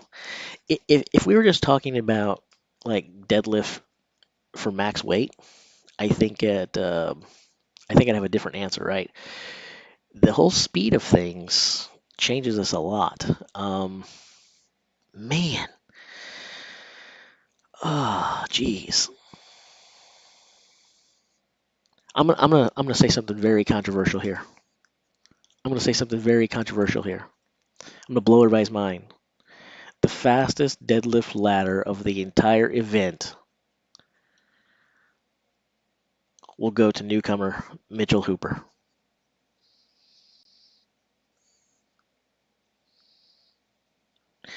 This isn't really a channel. This is just some guy decided to go live and not be alone. But happy birthday, Silva Key. I may actually do a channel later. I'm thinking about it. I've been thinking about it for a long time. But I've also thought, would anybody watch or care? Because I'm not. I'm not an athlete. I'm not a competitor. No one knows who I am. Would anyone care to just watch a fan of the sport create a channel because he passionately loves the sport? And I thought maybe no one would care, but it seemed like some people would. Um, but anyway, that's my hot take. I'm going to say that Mitchell wins the deadlift ladder out of all 30 people. I don't really think that's going to happen. Um, Honestly, I don't think it's going to happen. But would I be surprised? No. Um, I can't have my glasses reflect the screen because I'm not watching it. I'm looking at the spreadsheet that you guys are looking at too. If I had a way to do that, I definitely would. Um, so, um, but if Mitchell Hooper doesn't win the deadlift ladder overall, I think you got to look at guys like, oh gosh, you guys see, it's hurting. It's hurting. Anytime I compliment this guy, the pain is real. Um,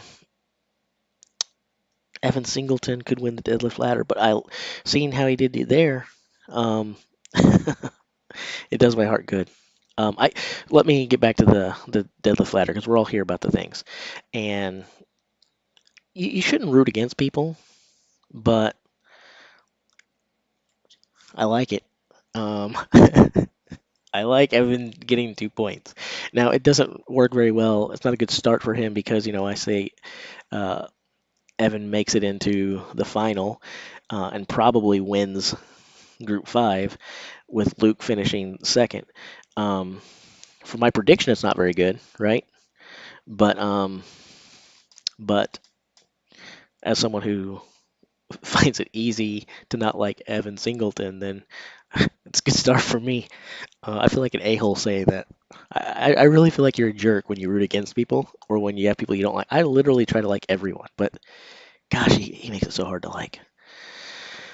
Um, but yeah, Luke with a fantastic time. And look at this. This is the only group that had two sub 40-second finishers. So let's give it up. Let's really give it up to Kelvin here. I mean, um, that is a super super impressive performance. Why hate on Evan? Because I'm not alone.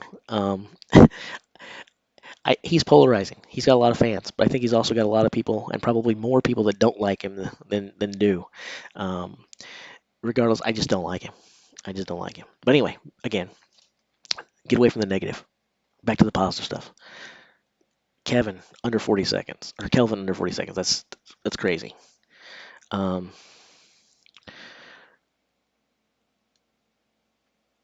I'm not gonna ban someone for asking about Obi. Um, Obi's head is big enough for all of us to talk about. And personally, I would tell you this guy's too. Like we've seen some good times off of this thing, but I personally think that a well-hydrated Eddie would have beat any of these times. I mean, what do you think? A well-hydrated Eddie with a sub 35 second? Um, anyway. Oh. Um, all right.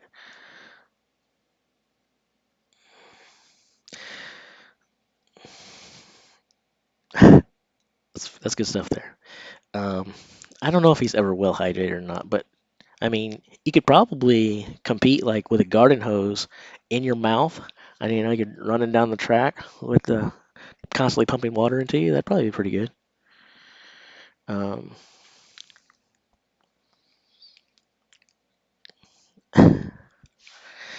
okay, I'm a massive fan of pro wrestling, and I actually got to train a little bit. Guess who trained me for pro wrestling? Here's some fun trivia for you guys. Guess who trained me to do pro wrestling? And I was married at the time, and the wife was like, "No, you're not doing this." Um, uh, I will say this for any pro wrestling fans out there: the guy who trained me was very, very influential in the Midwest. Was a multi-time NWA champion.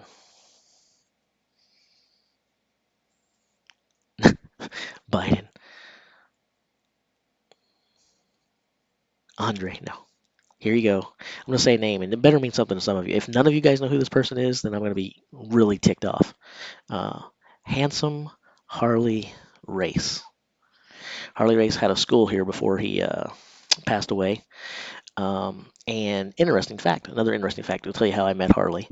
Harley was a Mason from the Shriners Hospital. So I don't know if you guys know Shriners or not. When I was born, I started the video off today talking a little bit about my history. So when I was born, I had several physical deformities. The doctor told my parents I was going to spend my life in a wheelchair. Um, and then I got out of the wheelchair, and they said, well, he's going to be stuck in leg braces and arm braces forever. Got rid of the arm braces. Well, it's a lifetime of leg braces. I'm not a Mason, but I'm thankful for them because they paid for all of my surgeries. Um, and, well, got rid of those, but of course I could never compete in sports. And then did compete in sports and represented my country in the U.S. Army. And I've been very successful at a lot of things. So anyway, I met Harley at Shriners Hospital. And I was talking to him about some of the surgeries I had and what I'd gone through. And he noticed that I was a pretty bulky guy, but also a little bitty pipsqueak, shorter than short. I'm so short that I can sit on a Kleenex and my feet don't touch the floor. That's how short I am. So anyway, uh, I'm talking to Harley about how my dream was always to step into the squared circle. And, he lets me know that he has a wrestling school. I'm like, I know. And I've gone to see WLW, his wrestling league, several times. And he's like, well, why don't you come train with us? And I'm like, man, I can't really afford that right now. And then Harley said, that's fine. You can come train for free. And so I did. I went and trained with Harley Race for free. And I was going to start wrestling for WLW. And my wife was like, no, no, you're not. Anyway, fun fact. But no, that has nothing to do with why I don't like Evan. If anything, that would make me like Evan more. I just don't like Evan. I just don't like Evan. All right, anyway. Fantastic start for Luke Stoltman. Looks like no matter how you feel about yesterday, he seems to have put the drama behind him. If I was standing next to anyone, you would see how small I am. I I'm a short. I'm really, really, really, really short. The Freebirds, yeah. Bad Street, nasty and hot. All right, here's our loading race rundown from beginning to end. Group 1, Tom Stoltman, Kevin Ferris, and everybody's pick, Ivar's. And by everybody's pick, I mean people who the vast majority of people assume that out of this group it's Stoltman and Ivars. I actually think it's Stoltman and Ferris, and for my prediction's sake, I'm off to a good start. But that doesn't mean anything's gonna happen. There's a lot of events to go, right? Long way. Thanks, David. Um,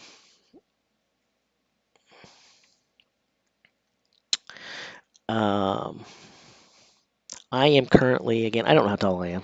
As a matter of fact, that's a funny thing. People ask me how tall I am, and my winning line is always, I'm not. They're like, hey, Jace, how tall are you? I go, I'm not. My height, where do you watch it live? You guys tell Brock the answer to where do you watch World's Strongest Man live. Help him out. Um, anyway, while I don't know how tall I am, I can assure you I'm no taller than 5'4". I currently weigh 236.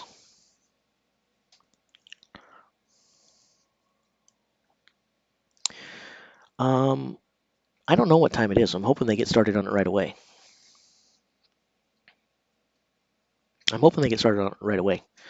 Um, they're probably not, but I feel like these competitors have had a long enough time to rest in Group One from what just happened that there's no reason to delay things. Man, I would kick Brock Lesnar's ass, and by kick Brock Lesnar's ass, I mean I'd wait until he fell asleep, and then I would take my shoe and kick him in the butt, and then I would get the hell away from him before he was able to wake up and get out from underneath the covers. That's what I mean by I would kick Brock Lesnar's ass. Um, yes. Um, what state am I in? The state of misery or Missouri. Um, okay. So Group One, Stoltman Ferris. Group Two, Hooper Shaw. Let's take a minute here to just appreciate Mitchell Hooper, guys. No matter how you guys thought the kid was going to do before we got to this point, let's give him props. I mean, there's a lot of hype around him, but he's an unknown. None of us had ever heard of him last year. Very few of us had heard of him a couple months ago, let's be honest. And if some of you are watching now going, who the hell is Mitchell Hooper? If you're not in that group, the vast majority of people here have only heard of him because Big Laws covered him in that fantastic rundown of all 30 competitors in the world. And let's bravo to Laws and Liz. Great channel, and what a great segment that was. Surely I'm not the only one that enjoyed that 30 for 30. That was fantastic. Um, and so in any event, those of us who have heard of, I knew about him a little before because I'd seen some of his videos online, but I'm not like a Mitchell Hooper expert by any chance. But I think it's safe. I think it's fair to say that if you do know who he is, you hadn't heard of him before Laws and Liz did their rundown. And so for a guy like that to come out of essentially nowhere and start with a sub 39-second loading race and take 6 points, first place overall in his group on event one, that is crazy. Um, it's just crazy. Good job, Mitchell. Um, I don't think he should phone it home. I think he should compete and go for it, going forward. But for to start out like that, I think he should. At this point, he needs to hold his head high no matter what happens from here.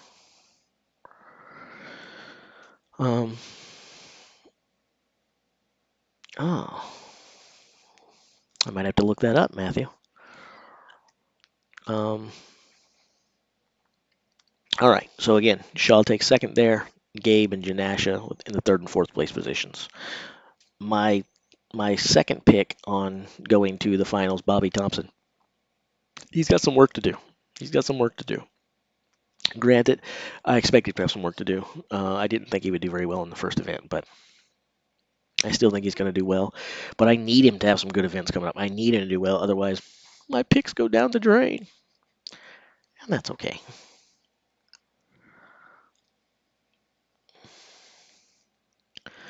All right, Group 3.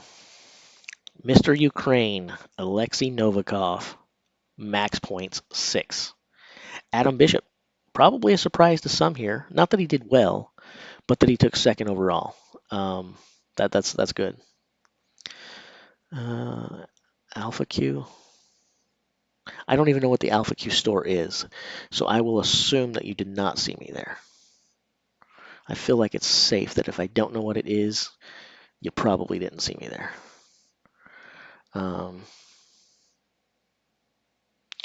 I don't agree with that. I do think someone in group 2 podiums, because I think that Brian makes the podium in third. But I think that group 3 is the toughest group overall, in my opinion. Which, it's fun that I should say that because that's the group that we're talking about right now. And why do I think group 3 is the toughest overall? Because Novikov, Bishop, Mitchell, Kearney, or Carney, depending on how you want to say his name. I think he says Kearney, so I'm going to go with Kearney. Just the competition between those four is just so phenomenal. Am I going to stream every day? Probably not, but it sounds like enough of you guys are enjoying this. I'm really surprised and grateful, to be honest. You guys, I will say you have talked me into starting the channel. The channel I've been debating whether or not to do for the longest time and thinking, man, nobody wants to just hear from me. You guys have talked me into it. I'm going to actually start a channel dedicated to strongman, and I'll probably post 3 or 4 days a week. So, yeah, I'm crazy surprised by Mika. I've said it several times so far. That's fantastic. Props to Mika. All right, group 4. Martins. He's here. He's there. I'm not going to finish the rest of that. Anyway, Martins takes 6 points. And Max says, you know what? You can't get rid of me, Martins. I'm going to be there. I'm going to be in a pest this entire qualifier. And he gets 5. And Max may actually win the group. I think Martins win. I think that we're kind of looking at this, to be honest. I think if you asked me how this was going to go, I almost would pick this group to go this way. Lisi's, Max, Pavlo, Bilton Flowers, Nedved. Now, I'd probably switch. I think Shane after Gav. But this is pretty much the way I think that this entire group is going to finish.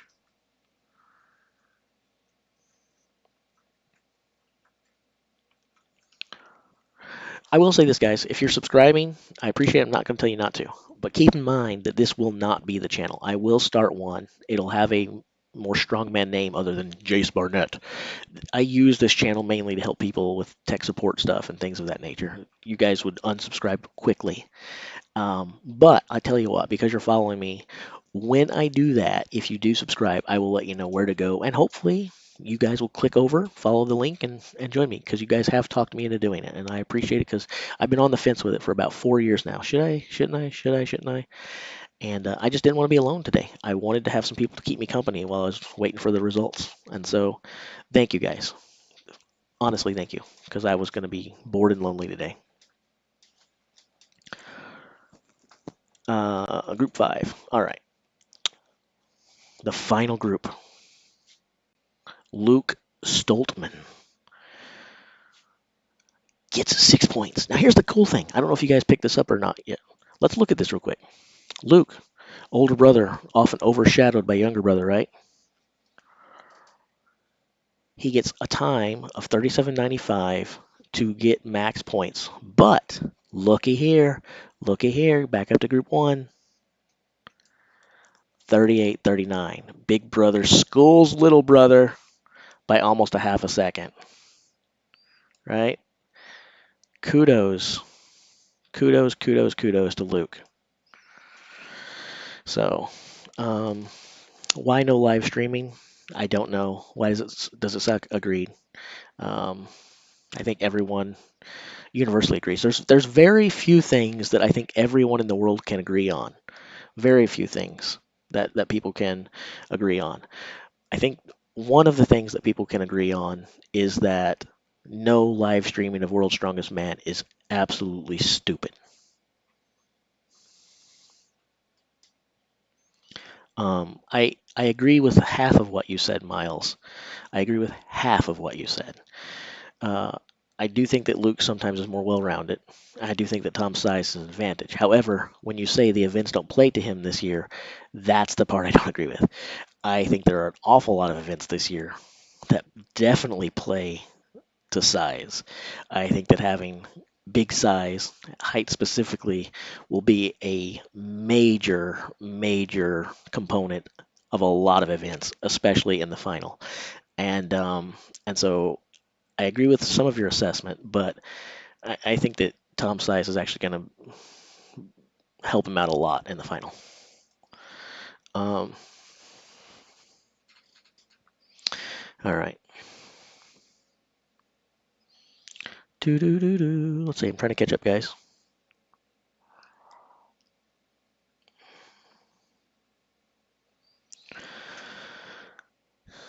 Yeah, I don't really know. I don't necessarily right away disagree with you, Tom. That Tom. I don't know if I disagree with Tom about Tom. That Tom has better events this year than last. Last year's events were pretty amazing for Tom. This year's events are pretty amazing for Tom too. Which is better?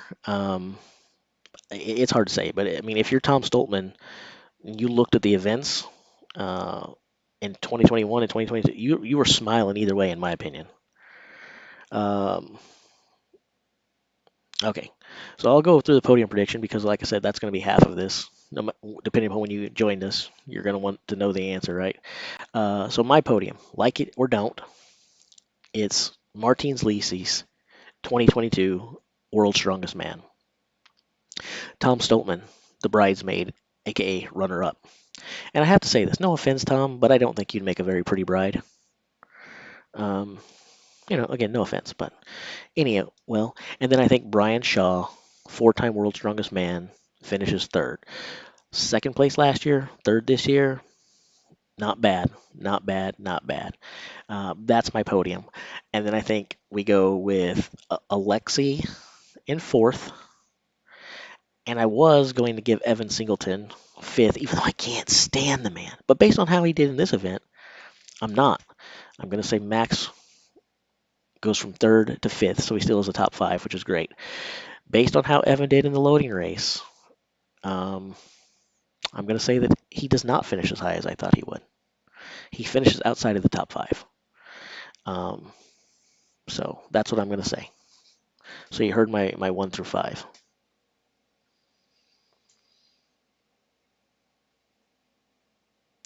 Last word strongest Vanguard. I don't know. I don't know. I everybody wants to know that, right? Is Brian done because of what's going on? I feel like this is what I feel about in terms of Brian Shaw.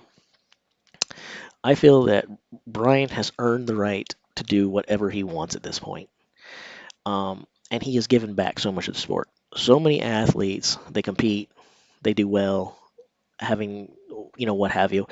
Uh, but I've always said this.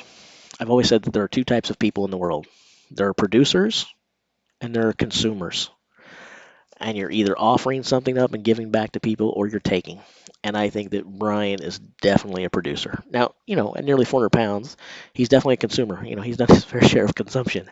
Uh, but outside of that, Brian is a producer. He gives and gives and gives. He's a class act, gentleman, a weird combination of humble slash confident. And I guess when you are incredibly confident and accomplished, you can be humble without coming across like a cocky douchebag.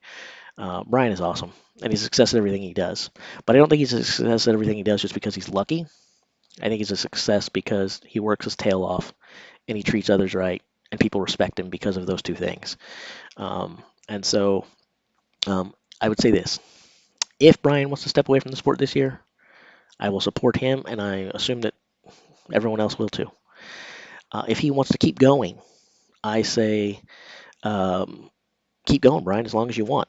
But I am on record. For those of you who weren't here for this, I said it earlier, I'll say it now. I do think that this year is do or die for Brian. If Brian does not win World's Strongest Man this year, and I don't think he does, he never wins it again. Um, and that's not because I don't believe in Brian. It's because, as I said earlier, Father Time is undefeated. It doesn't get easier the older you get, it gets harder. And guys start training way earlier than they used to. Brian got into the sport as a young guy, but still pretty late in comparison to the kids who start training earlier. You got kids who are training in high school now for this. This is what they know they're going to do. So it's going to get harder and harder and harder to stay top. The fact that Brian has been competitive for the last several years is props to him. The fact that he had kind of a career resurgence last year after a decline, props to him. Um, but I don't think he wins it this year, and I don't think he ever wins it again. Would I like him to? Yes. Would that blow me away? Yes. Would that be a big story? Yes. I just don't see it, and that's okay. I don't think that takes away from his legacy. I don't think it takes away from anything he does. He can do whatever he wants, however he wants to do it. Brian is awesome. Enough said. Um, but I think his days of being world's strongest man, the current world's strongest man, because you can't take away what he's done. I think those days are done, in my opinion. And you're right, Dan. You're right, and not probably the last three world's strongest man, Dan. I think we've said it the last four or five. Um, but but it's not because I think that Brian is on the decline, which he is. And as Big Laws points out, Brian will tell you that himself. It isn't so much that Brian is on the decline. Yes, I think Father Time is undefeated, and you can't deny that. But it's just because younger guys. This is a universal fact of sport, guys. Let me share something with you real quick. My opinion, but I think it's a universal truth in sport, and not strongman. Sport in general. Whether you believe in a God, a creator, or evolution or not, athletics evolves. Training evolves, nutrition evolves, techniques evolve. You get to learn from the benefits of the people who came before you. Athletes today are always going to be better than athletes yesterday, and athletes tomorrow will always be better than athletes today. And that's sometimes a very, very unpopular thing to say. We look back with hindsight and we have tremendous love and reverence for those guys of yesterday. It's true. Big Kaz, Bill Kazmaier, I think, in my opinion, I'm biased there. I think he's the strongest man to ever live. I think if he had the benefits of competing with modern nutrition, modern techniques, the ability to know what he was going to be competing in months before he competed in, because back then he just showed up and was told, "This is what you're going to be doing today." I think that I think that Bill Kazmaier today would do better than Brian Shaw then. Can I prove this? No. Does that mean I don't like Brian? No. I just am biased, and part of it is because of our love for the old guys that, Bill is the man. But even though I could acknowledge my bias, I can also say that the fact of the matter is training evolves. And so for me, the big thing that Brian has working against him isn't the fact that he's on a decline or that he's older. Those things are true. But I think he could hold out for a while if he was still competing against his peers, because his peers are on the decline and getting older too. The problem is that he has new peers, right? We have younger guys coming in. We have younger guys who haven't had injuries. We have younger guys who get to benefit from the evolution in training and recovery and nutrition. And so that's what's going to keep Brian from climbing.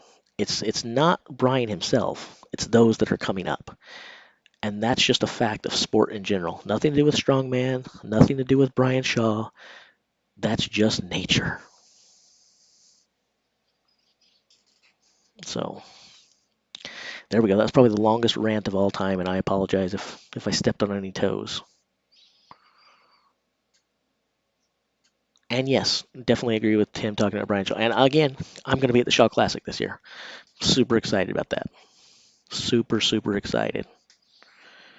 So I don't know. Maybe we'll get the channel going that you guys want me to start, and I'm going to start because you guys have asked me to. Maybe I'll run into a couple of you. That'd be kind of cool.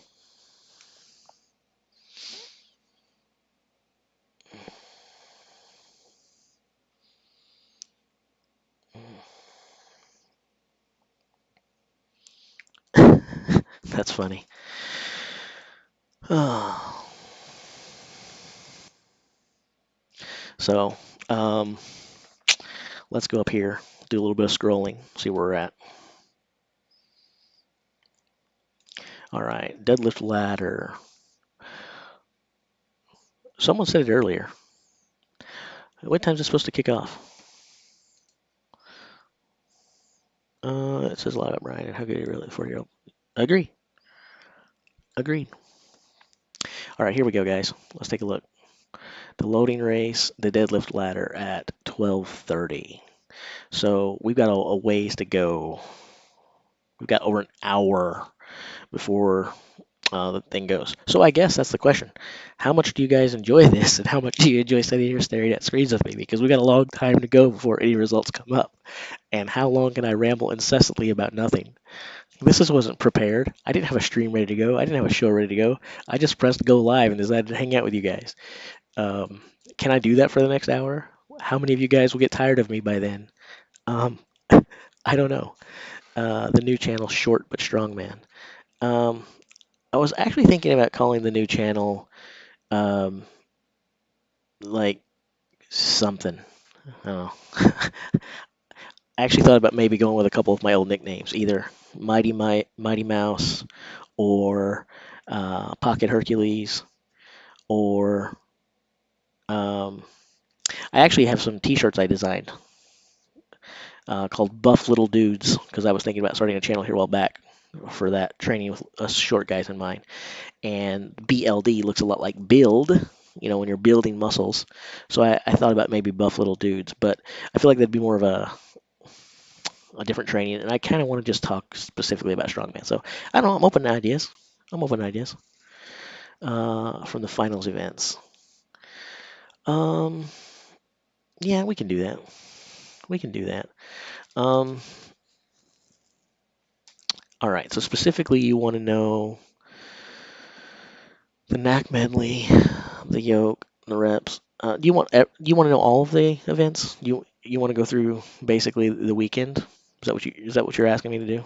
To walk us through the weekend? Start a new channel now while we wait. Yeah, that'd be great. It wouldn't be boring at all to sit there and have me pointing and clicking and ignoring the screen while you guys are sitting in silence while I'm doing something. Um, I wonder if I can actually just rename this and then maybe move my tech support stuff elsewhere. Because I feel bad for those of you guys who subscribe. So I say, hey, you subscribed and now move. I didn't know that any of you guys were gonna join me, let alone like this or subscribe. I had no idea. So um, again, I just wanted to hang out. All right. Well, in order for us to do what you're asking, and we got time now, right? We got time because it's gonna be a while before they start doing anything. So Miles has given me a challenge, but I don't want to do it alone. Let's let's do this together. Let's do this together. So in order for us to walk through the weekend, we have to first decide who's going to be in our final, right? So in order to walk through the weekend, we need to do that. And I'm not sure my picks now after event one are the same they would have been before event one. Things might have changed a little bit for me. Um, so this is interesting. Okay, let me take a look at the groups again, and we're not going to spend a whole lot of time about this. I'm going to try to be quick and efficient. Um, all right, yeah, I'm sticking with my first two picks, Stoltman and Ferris out of group one. All right, group two. Shaw. Oh man. Okay, the popular picks are Shaw and Janasha. I actually had Shaw and Thompson. Um, I'm gonna do something crazy. I'm gonna do something crazy. I'm gonna do it. I'm gonna put Mitchell Hooper into the finals. Brian Shaw and Mitchell Hooper. I'm doing it.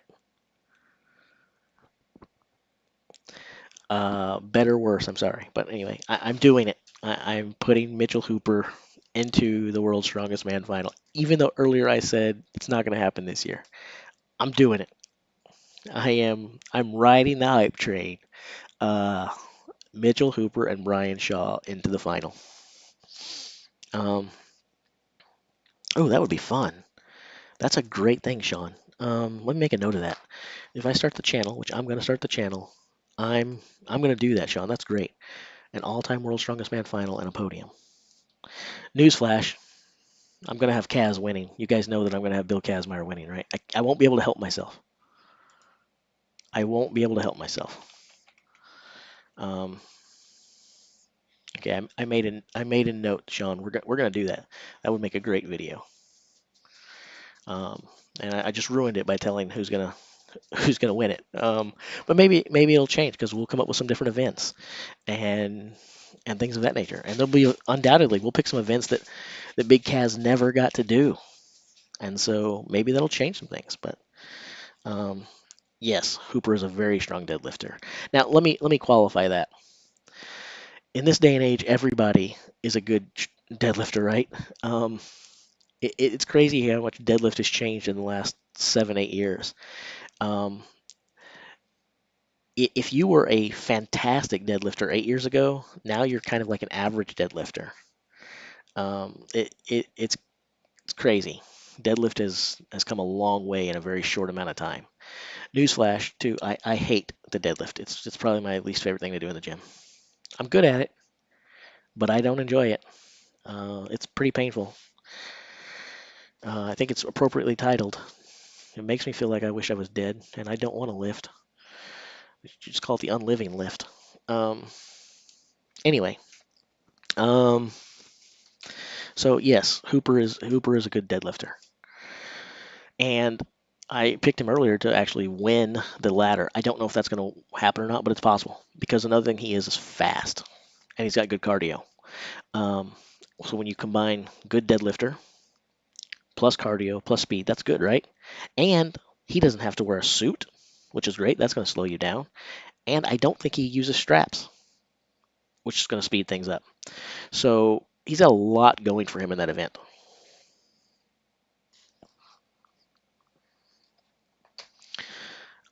I would rather squat than deadlift all day. But interesting about that, you guys, if you weren't here earlier, um, with the physical deformities and stuff Mika's doing great. He took a third in the first event, which I think is a big win for him.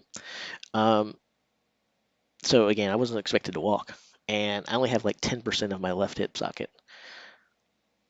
I don't really know how I squat or deadlift. I've been asked those, and I just say you do. You just adapt. You learn to do things. But my body really shouldn't do those things, but it does.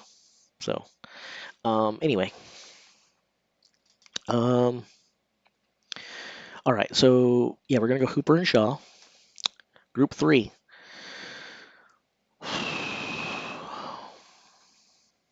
Novikov Mitchell. Ain't nothing wrong with that. Nothing wrong with that, Thomas. About an hour from now, Jacob.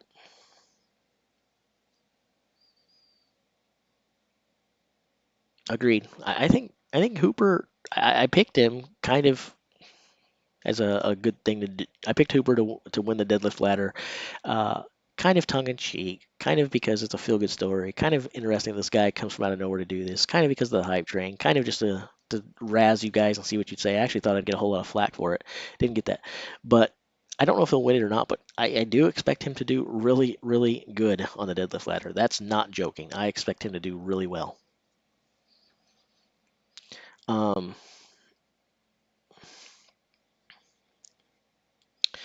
Um, okay. Yeah, Novikov and Trey Mitchell. Group four, Lee Seas and Max. I mean, come on.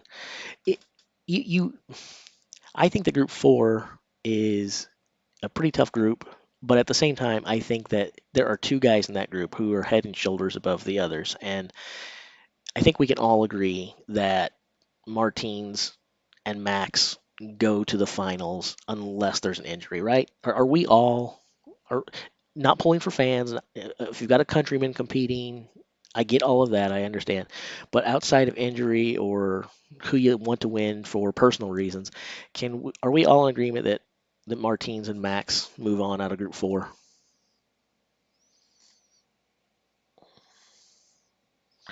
And then Group Five, we've got yeah, I'm booting Evan Singleton out based on how he did in the first event. Maybe he'll come back. Maybe he'll do really well, and maybe that'll be bad. But um,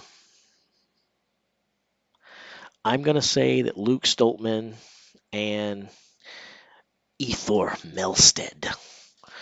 Melstead makes a second final that he wasn't expected to make. Props to him. So I'm gonna say that's what I'm looking at. So we've got Stoltman, Melstead, Lisis, Boudreau, Novikov, Mitchell, Shaw, Hooper, Stoltman, and Ferris in my hypothetical final. Now that we've got a hypothetical final, let's take a look. Um, I'm going to forget who's in it. This is going to be terrible. This is going to be the world's worst stream of all time now. We're all downhill from here, guys. The best parts are over. um, all right.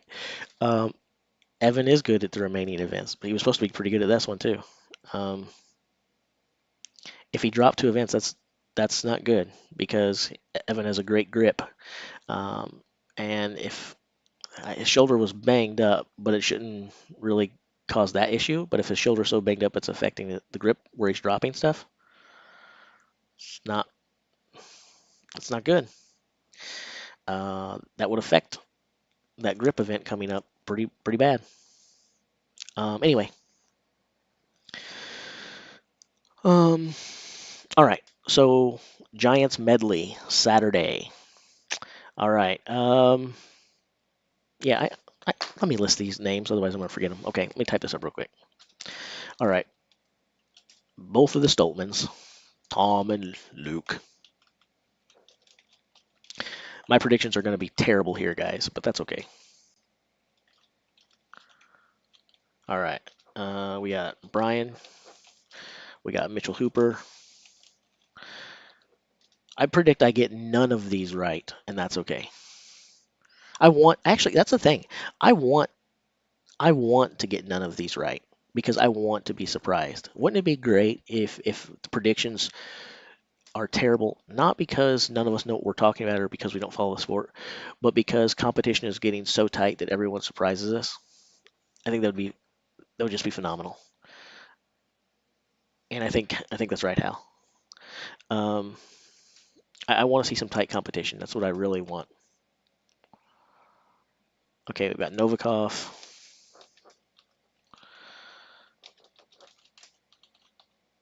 And then I said Trey is going on.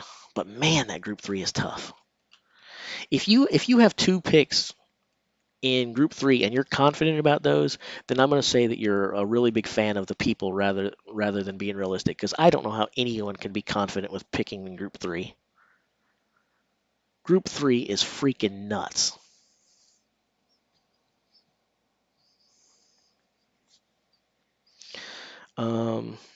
All right. And then we got Max. Do I have them all? Do I have all 10 here? 1, 2, 3, 4, 5, 6, 7, 8, 9. No, I'm missing someone. Oh, I left out Ethor, who I just promoted. Ethor. Okay. All right, now we've got our 10 finalists in my world of nothing. Okay, now we're going to go back and put these guys in the. And I should have just waited for Miles to provide those. All right. All right. So Giants medley. We're going to go max points down to least. And let's do this together. Let's do this together. Okay. Giants medley. Who are we going to give 10 points to?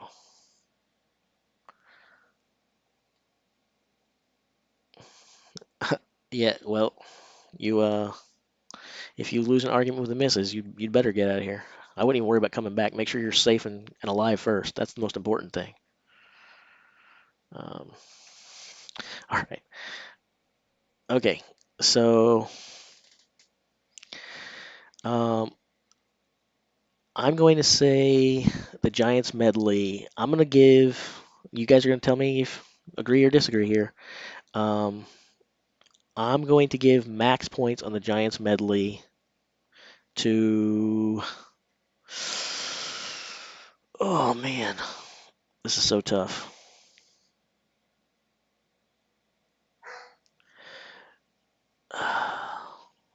Tom. I'm giving max points to Tom on the medley.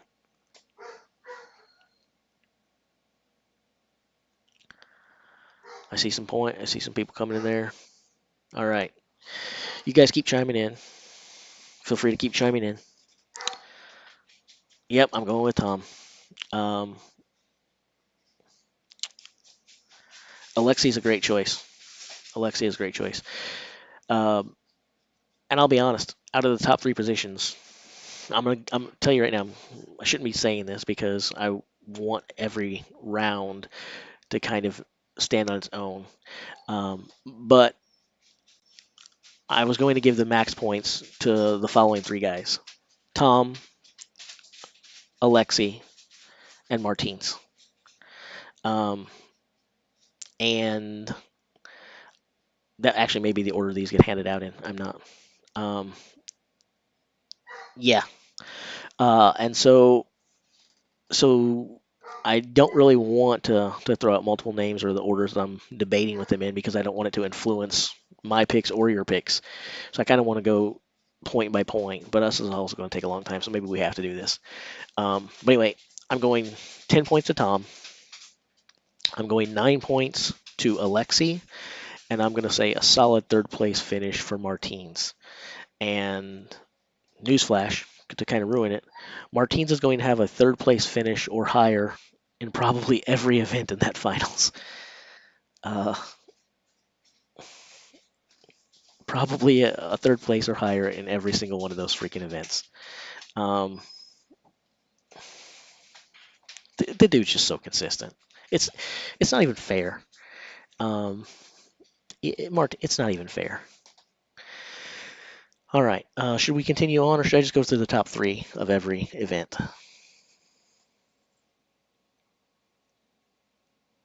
You guys tell me. Do you want to hear all 10 places in all the finals events, or our top three finishes fine? Maybe a top five and not worry about the bottom half of the table?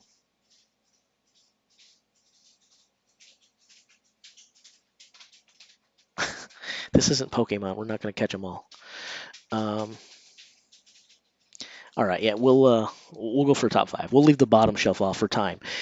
And if time's permitting, maybe we'll go back and do that. But I think there's some other fun stuff that we could talk about. So we'll do a top five. All right. So Brian Shaw and Mitchell Hooper are going to get into the top five. That's going to be top 5 points uh, in the Giants medley. So there we go. Um, Moving on. The deadlift ladder. Well, it's actually max dead. That's no, it's deadlift for reps, right? What is that? Is it deadlift for reps or max? I can't remember.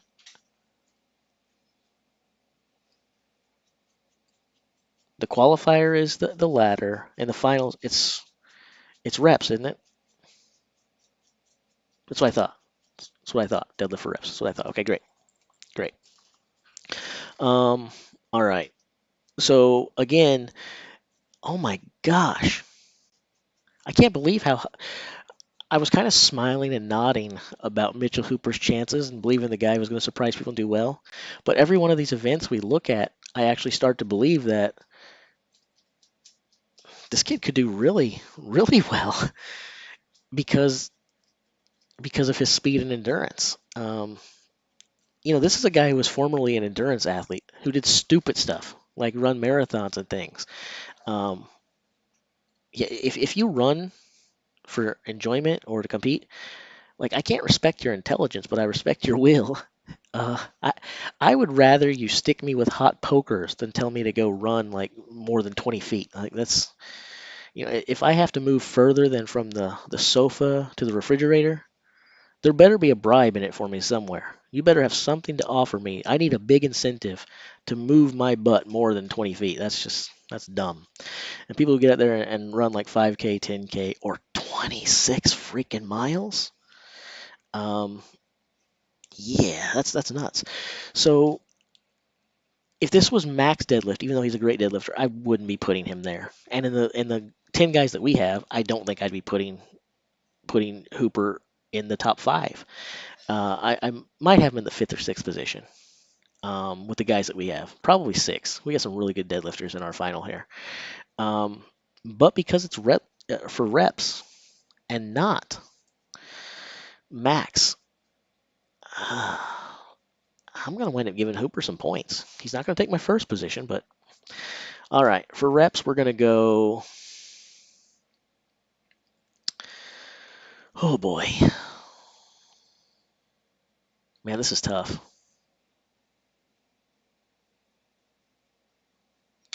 Well, I can't go Bish deadlift first because he didn't make my final, so that would make it tough. Uh, I don't know why Sofa King wants me shouting him and his girlfriend out because, again, I'm nobody. Uh, a hello for me should mean nothing to anyone. But hello, Maddie Hertz, or is it Maddock Hertz? I don't know the pronunciation. Hello, Sofa King girlfriend. Um, I, anyway, um, man, this is going to be tough. Okay, I'm going to give my 10 points in the deadlift to Trey Mitchell. I'm going to give my second place points to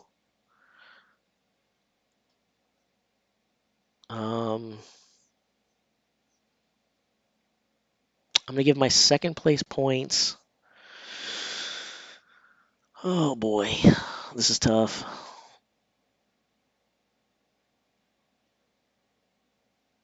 Martins. Martins.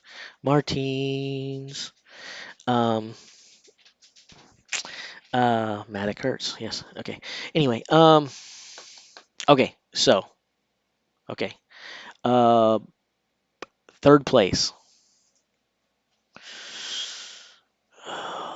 Big Brian Shaw. Not quite the deadlifter he used to be. Um, it is reps, but he's been training at altitude, right? You can't watch it. Um, I think that Shaw's endurance things have always been pretty good, especially for a big guy. But I think training at altitude is going to help him. And and yeah, Big Brian Shaw is going to get my third most points there. Um, and then I've got to pretty much go with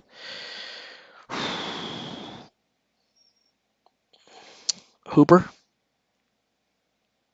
and guys, guys, Kevin Ferris, my fifth place finisher in the deadlift for reps. Big Tom does not get in the top 5 here, even though I want to. And that's this event, the deadlift for reps, we will be able to look back on and say that's why Tom did not win and Martins Lisis did. There's going to be enough separating them here that it will be why Martins Lisis wins the overall World's Strongest Man and Stoltman finishes second. Yes, I'm choosing Ferris over Alexi. I am. And here's the crazy thing about Alexi. I toyed with the idea of making this guy win the entire effing thing in terms of the deadlift for reps. I was a little tempted there. But no, you heard my top 5. And again, I'm not confident about any of these freaking picks. And I love it. This 2022 is probably the first. Yep. Yep. 2022 is probably the first year in World's Strongest Man competition that I can remember in quite some time where um, I I don't feel confident about any of my picks, and I love it. I truly love it because to me it's not that much fun when you can predict it and know what's going to freaking happen. I love feeling clueless here. All right, means it's time to finish off our Saturday with the Flintstone lift. All right, before I tell you guys how I'm going to put my top 5 here, I have a question for you guys. You guys open for a question? Anybody want a question? Here you go. Here's my question. How many guys are going behind the neck and how many guys are going in front? Is everybody going to go behind the neck?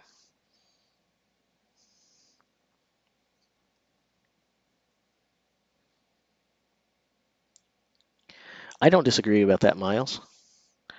I don't disagree with that. Uh, but for me, the thing that he has is these little guys who it feels weird calling guys who are 300 pounds little guys.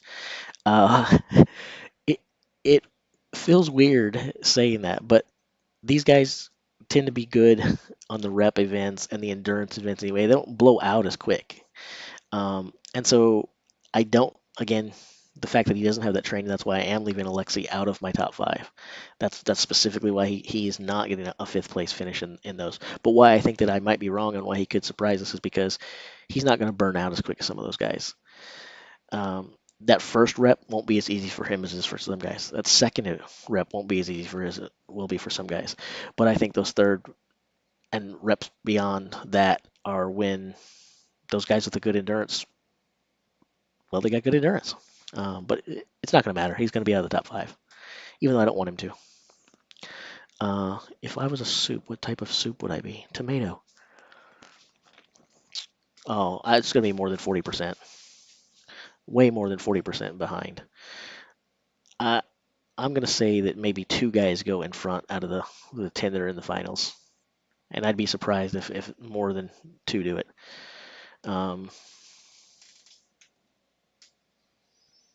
No, I wasn't talking about Flintstone for reps. I was still talking about the deadlift. Why my last picks were what they were. Anyway, uh, all right. So the Flintstone lift. Here we go. Max points. Oh boy. About 40 minutes from now.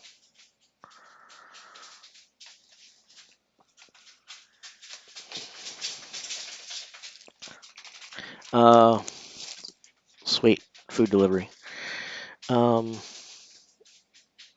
Here's the interesting. I feel like the Flintstone lift it's going to be interesting. It's going to be interesting. We've had so much focus in the last few years on the log, right, and on dumbbells, logs and dumbbells the last few years. Um, I think the Flintstone lift is a classic. I'm looking forward to it, but it does add a different dynamic than what we've been seeing in recent times, which is kind of nice. It's kind of nice. Uh, Man, um, this is really hard for me, guys. I don't know. Um, all right, Flintstone lift. It's gonna be.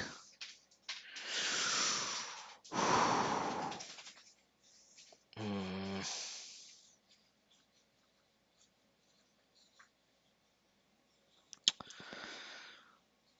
oh boy,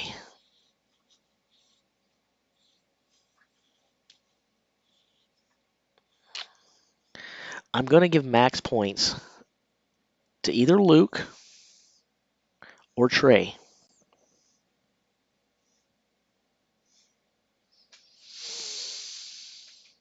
Mm,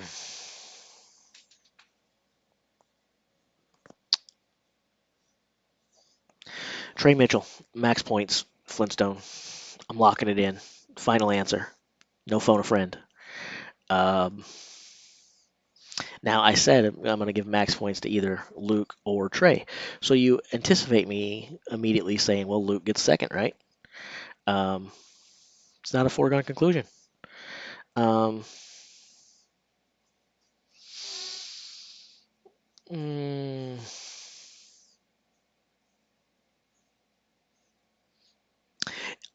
See, here's the thing. Because Luke doesn't have a log or a dumbbell to work with here, um, I'm thinking he's going to come out with something to prove on Flintstone lift, and I'm not sure that we've seen the best of him in training. I think there might be holding something back. Um, to be honest, in a lot of the videos, it's kind of been weird watching the Stoltmans train.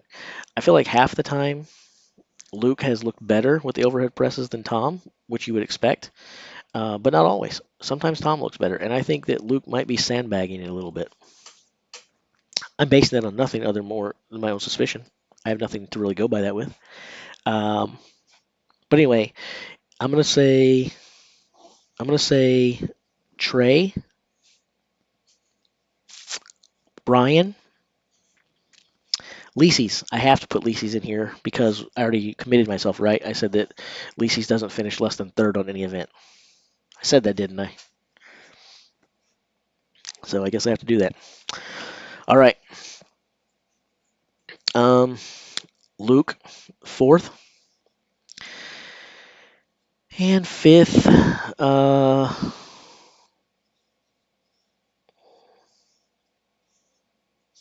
Max.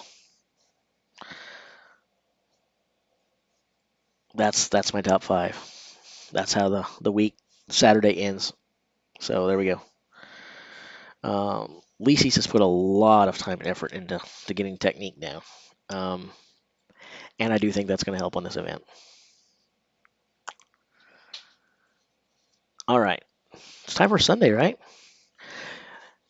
Has anyone been keeping track of who I have been picking where or what the points would be so that we can know who my podium's going to look like? Because it's very possible. I already told you my podium, like Lisi's, Tom, Brian, and then we look at how I've divvied up the points here. It's like, actually, you have uh, Trey Mitchell and Max and Kevin Ferris on the podium.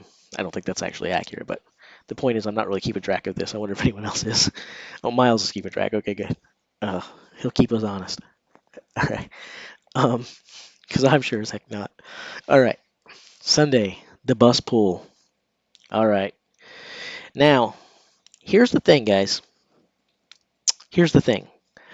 We know that guys who are big do good in pulling events like this because of inertia and mass and the start, right? We also know that guys with good endurance do well because they can keep going, right?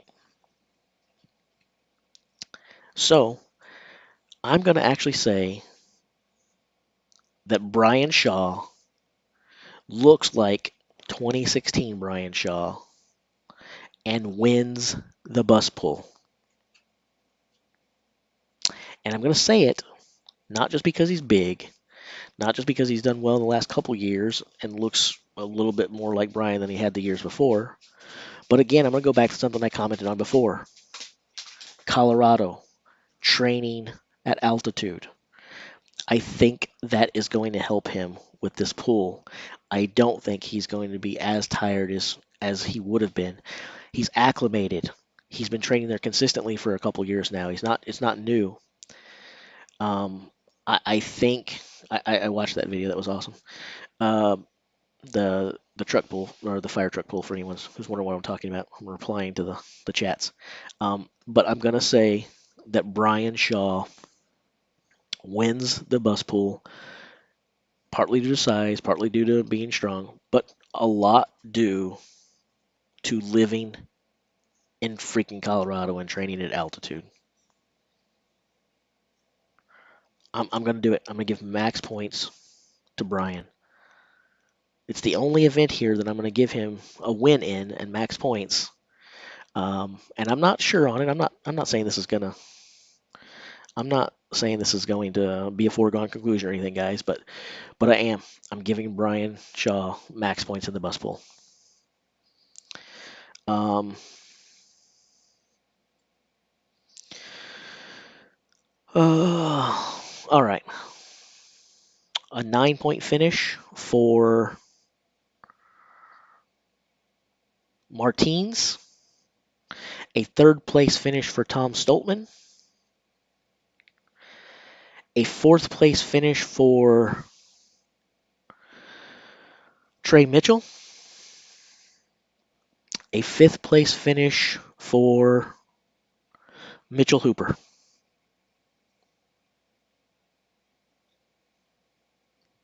There you go. So the only person that matters, Miles, keeping me honest here. Did you get my five in there? A little over a half hour, Vanilla. We're losing viewers left and right. It's because we're not having any more results. I wonder if they're all going to come back or not. All right. Power stairs. This is an event that my 5'2" or 5'3" self would excel in, right? I mean, at a height of 5'2", 5'3", I am built for the power stairs all day long. Um, yeah. Um, I'm not going to give Brian max points. I gave him my one win on the bus, but he might get some good points here. Um, he could. All right. Yes, I have. Yeah, I was definitely born for power stairs for sure. The taller the better. The taller the better. The power stairs. What are they? It's almost in the name, George. So essentially, you grab a freaking weight, and then they have stairs that are taller than normal stairs, and you lift the implement up, put it on the step. Then you climb that step, you lift the implement up, you put it on the step. You climb up on that step, you lift the implement up, you put it on the step. So you kind of go up a tower, and the steps are super tall. So, um, do I think that Mitchell Hooper is going to upset Brian with the win? He might. He might. Do I predict that? I'm not sure. To be honest, I'm not sure. I wasn't sure if Brian was going to win Group Two, um, but I really wasn't necessarily expecting Mitchell Hooper to be the one to challenge him, although I thought he would do well. But I actually thought this may be the first year that Brian, in a long, long time, has to get in on the stone off. But he gets in on the stone off. He's not getting beat on the stones. I don't know if Hooper upsets him or not, but it could happen. I still think that Brian probably wins his group outright, but he's not going to run away with it. Um, that's actually not true. Brian has not won his group every year he's competed at World's Strongest Man. Uh, he has won his group um, for like 12 or 13 years in a row. The first time that Brian competed, he didn't even make the final. And I think the second time, I'm not sure about that. I think the second time he didn't win. I think he won. Yeah, that's what I think. I think he won the second. But he's on a heck of a roll. He's been unbeatable in recent memory. But it's Brian's first WSM. He didn't even make the final, I don't believe. And then the second time, I think he finished second in his group, I want to say. And then after that, it's been win, win, win, win, win, win, win, win, win, win, win, win. Oh yeah, and win. And I think a couple extra wins in there too. Um, anyway, um, all right. So max points on the power stairs.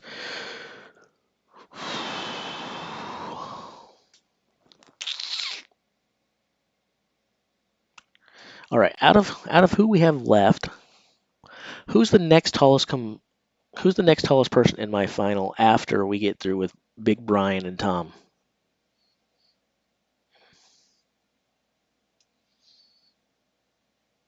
Who's the next tallest component? Max is good at power stairs. Honestly, he shouldn't be. He really shouldn't be. He's not built for it, but he's good at it. Well, Constantine didn't make my final, so I can't really say that he's going to come in. If Constantine doesn't make the final and then wins the power stairs, that will be impressive. Uh, um, is it strange to not have an event for max weight in groups? Well, I don't make the rules. Maybe. I don't know. I like all the events this year. I'm pretty excited about this WSM. Trey's a big old boy. He's big in every way there is to be big. Trey's big. Um, all right, let's do it. Let's do it. Martins. Martins wins the power stairs.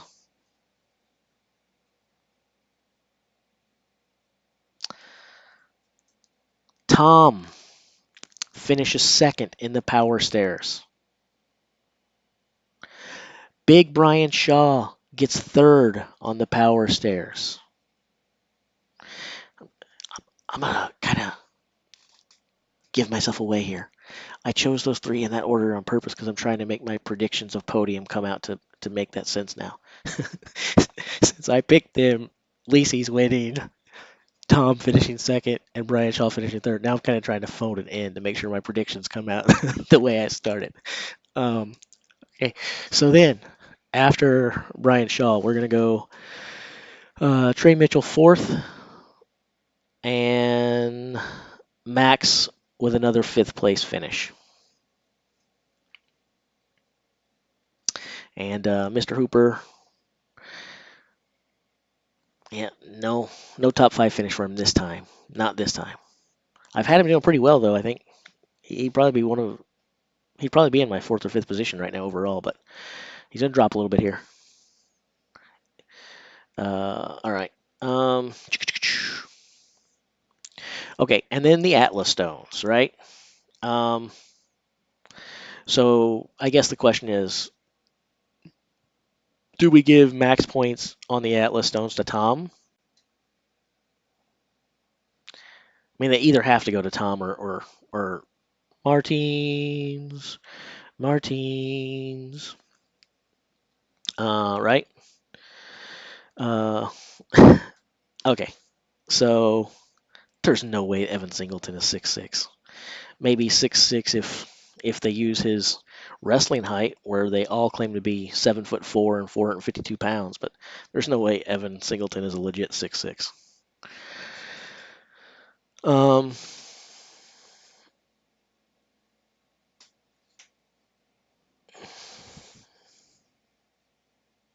yeah, yeah. So we're gonna say Tom wins the Atlas Stones. He's gonna get my 10. Martins gets second. Third,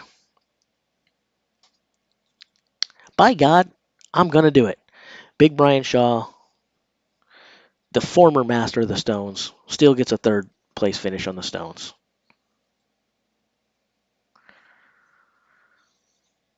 Brian Shaw gets third on the Stones.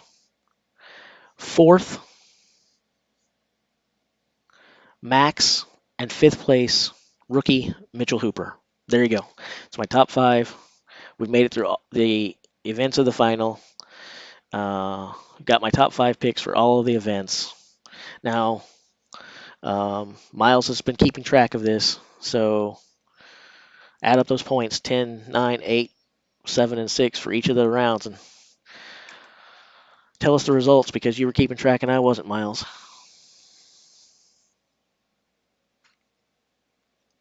All right, we're going to wait for this. This is going to be impressive based upon nothing.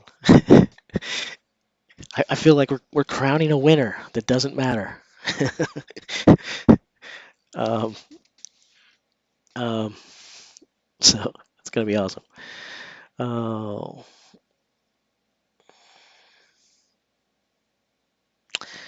Um, okay, so before he tells us, again, I tried to realize who my picks were at the end and tried to do it a little bit, but I wouldn't try to game the system too much. But before this started, everybody said, Jace, who's your podium? And I said, okay, Martins wins the World's Strongest Man 2022. Tom picks up second, and Big Brian Shaw gets a third place finish. Respectable third in a very tough group of guys here. Um, so, didn't Shaw miss top five on some events? Same with the rookie. What are you talking about, Alexander? Like top five on what events?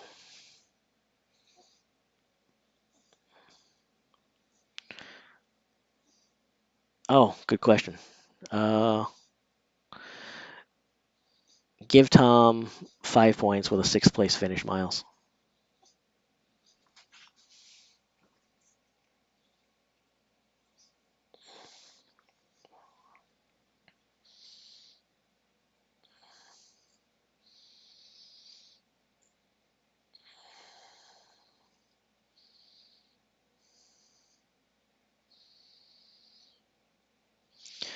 Oh, if you're talking about my points, Alexander, I'm not sure.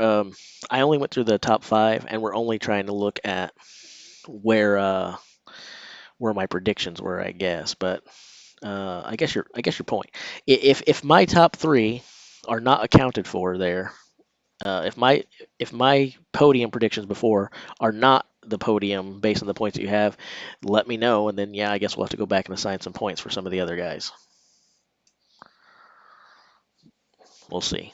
But I have a feeling that if my pre top five prediction didn't wind up in the top three, I feel pretty comfortable they're all in the top five safely. Well, that's actually a fun kind of thing to do. That was a lot harder than I thought it would be. That was a big challenge. Yeah, I know what you mean, Alexander. Let's see. Uh, let's see how the results come out, and then we'll figure out if we had enough people in there to even get a fourth. And if not, then we'll go back and we'll round out that so that we can wind up with a top five. Because you are right that some guys were mentioned who were in a top five and they never made a top five. It's not like the top five was the top five in every event.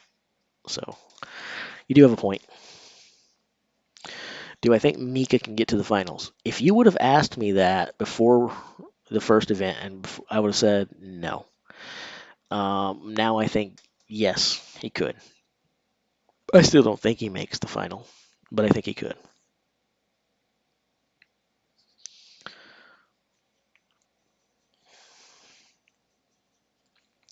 I don't think Hooper gasses out, mainly because of his history with endurance sports.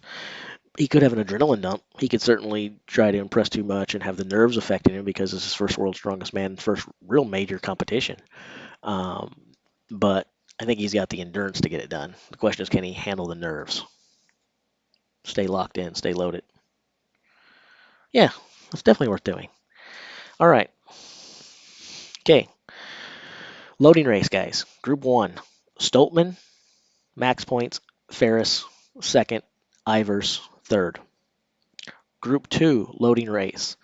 Mitchell Hooper, surprising everyone or no one, depending upon how much you bought into the hype, with a first place finish. Big Brian Shaw in second and Gabe Pena in third. Group three, a win for Alexei Novikov. Uh, Adam Bishop, second. Mika, third. Group four, Martins, Martins, then Max, and then Pavlo. Just fun to say Pavlo, right? And then fifth, Avin for Luke Stoltman. And then Kelvin picking up 5 points. And Ethor with four. I'm still surprised by that performance by Kelvin. That's great. All right. Flintstone. How many points? Oh, I didn't have Tom in my top five.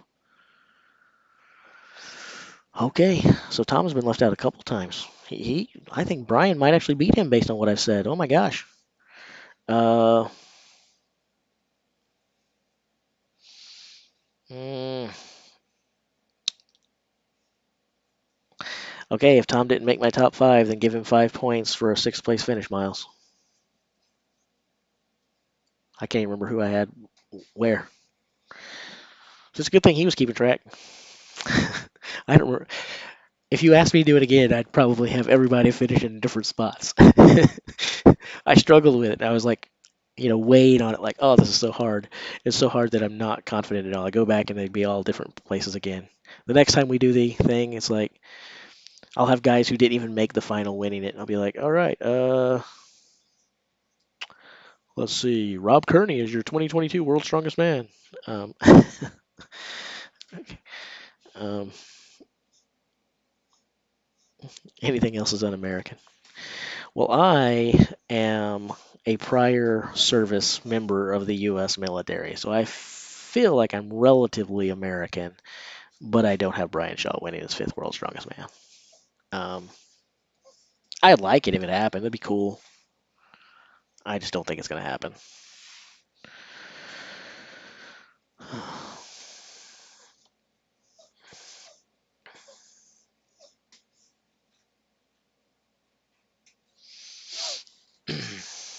Where are you at, Miles? Where are these points at, man?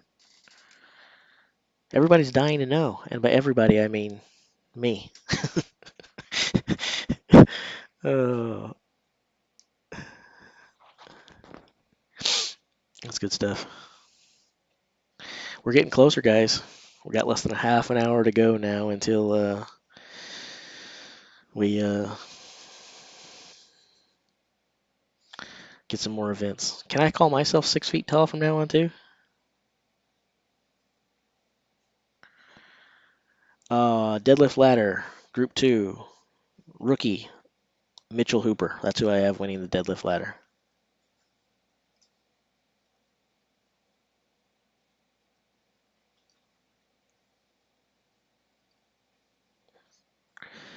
Hadn't started yet.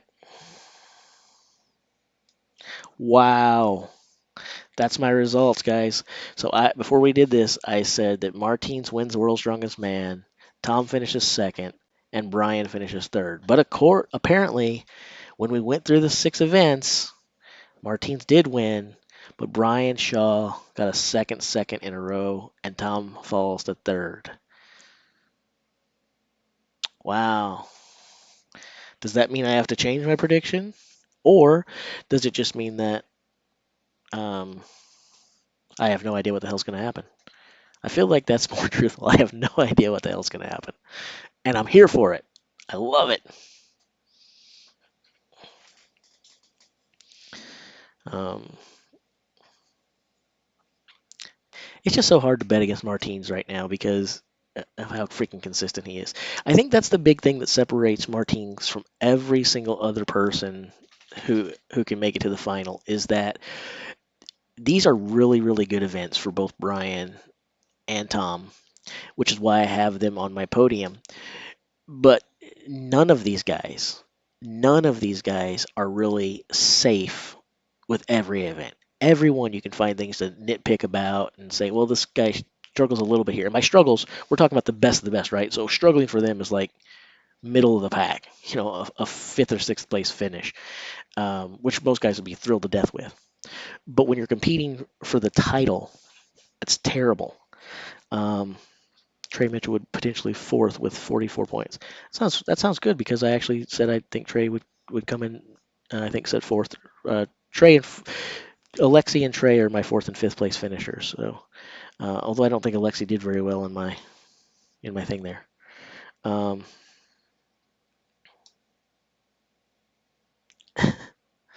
um, so anyway, but I feel like Martins is the only guy of the bunch that is just going to perform.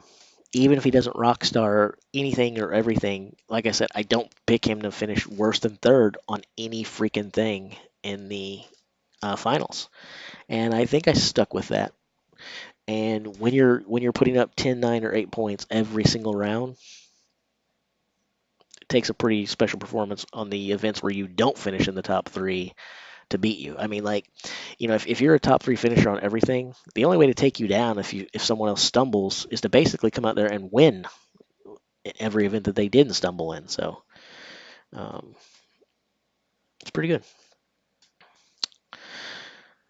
It's hard to bet against Martins. And you know what? One of my favorite strongmen of all time is Ode Haugen. I used to root for that old guy.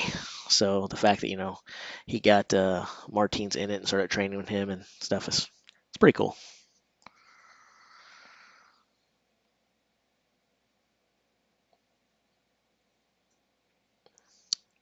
Max is great. Max is great. I think I like to say that size doesn't matter and height doesn't matter because let's face it, I don't have any.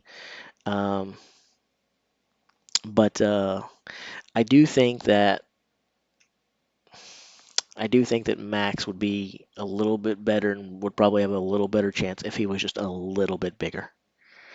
Um, but because he's smaller than those guys, I actually think to me that means that his power is that much more impressive.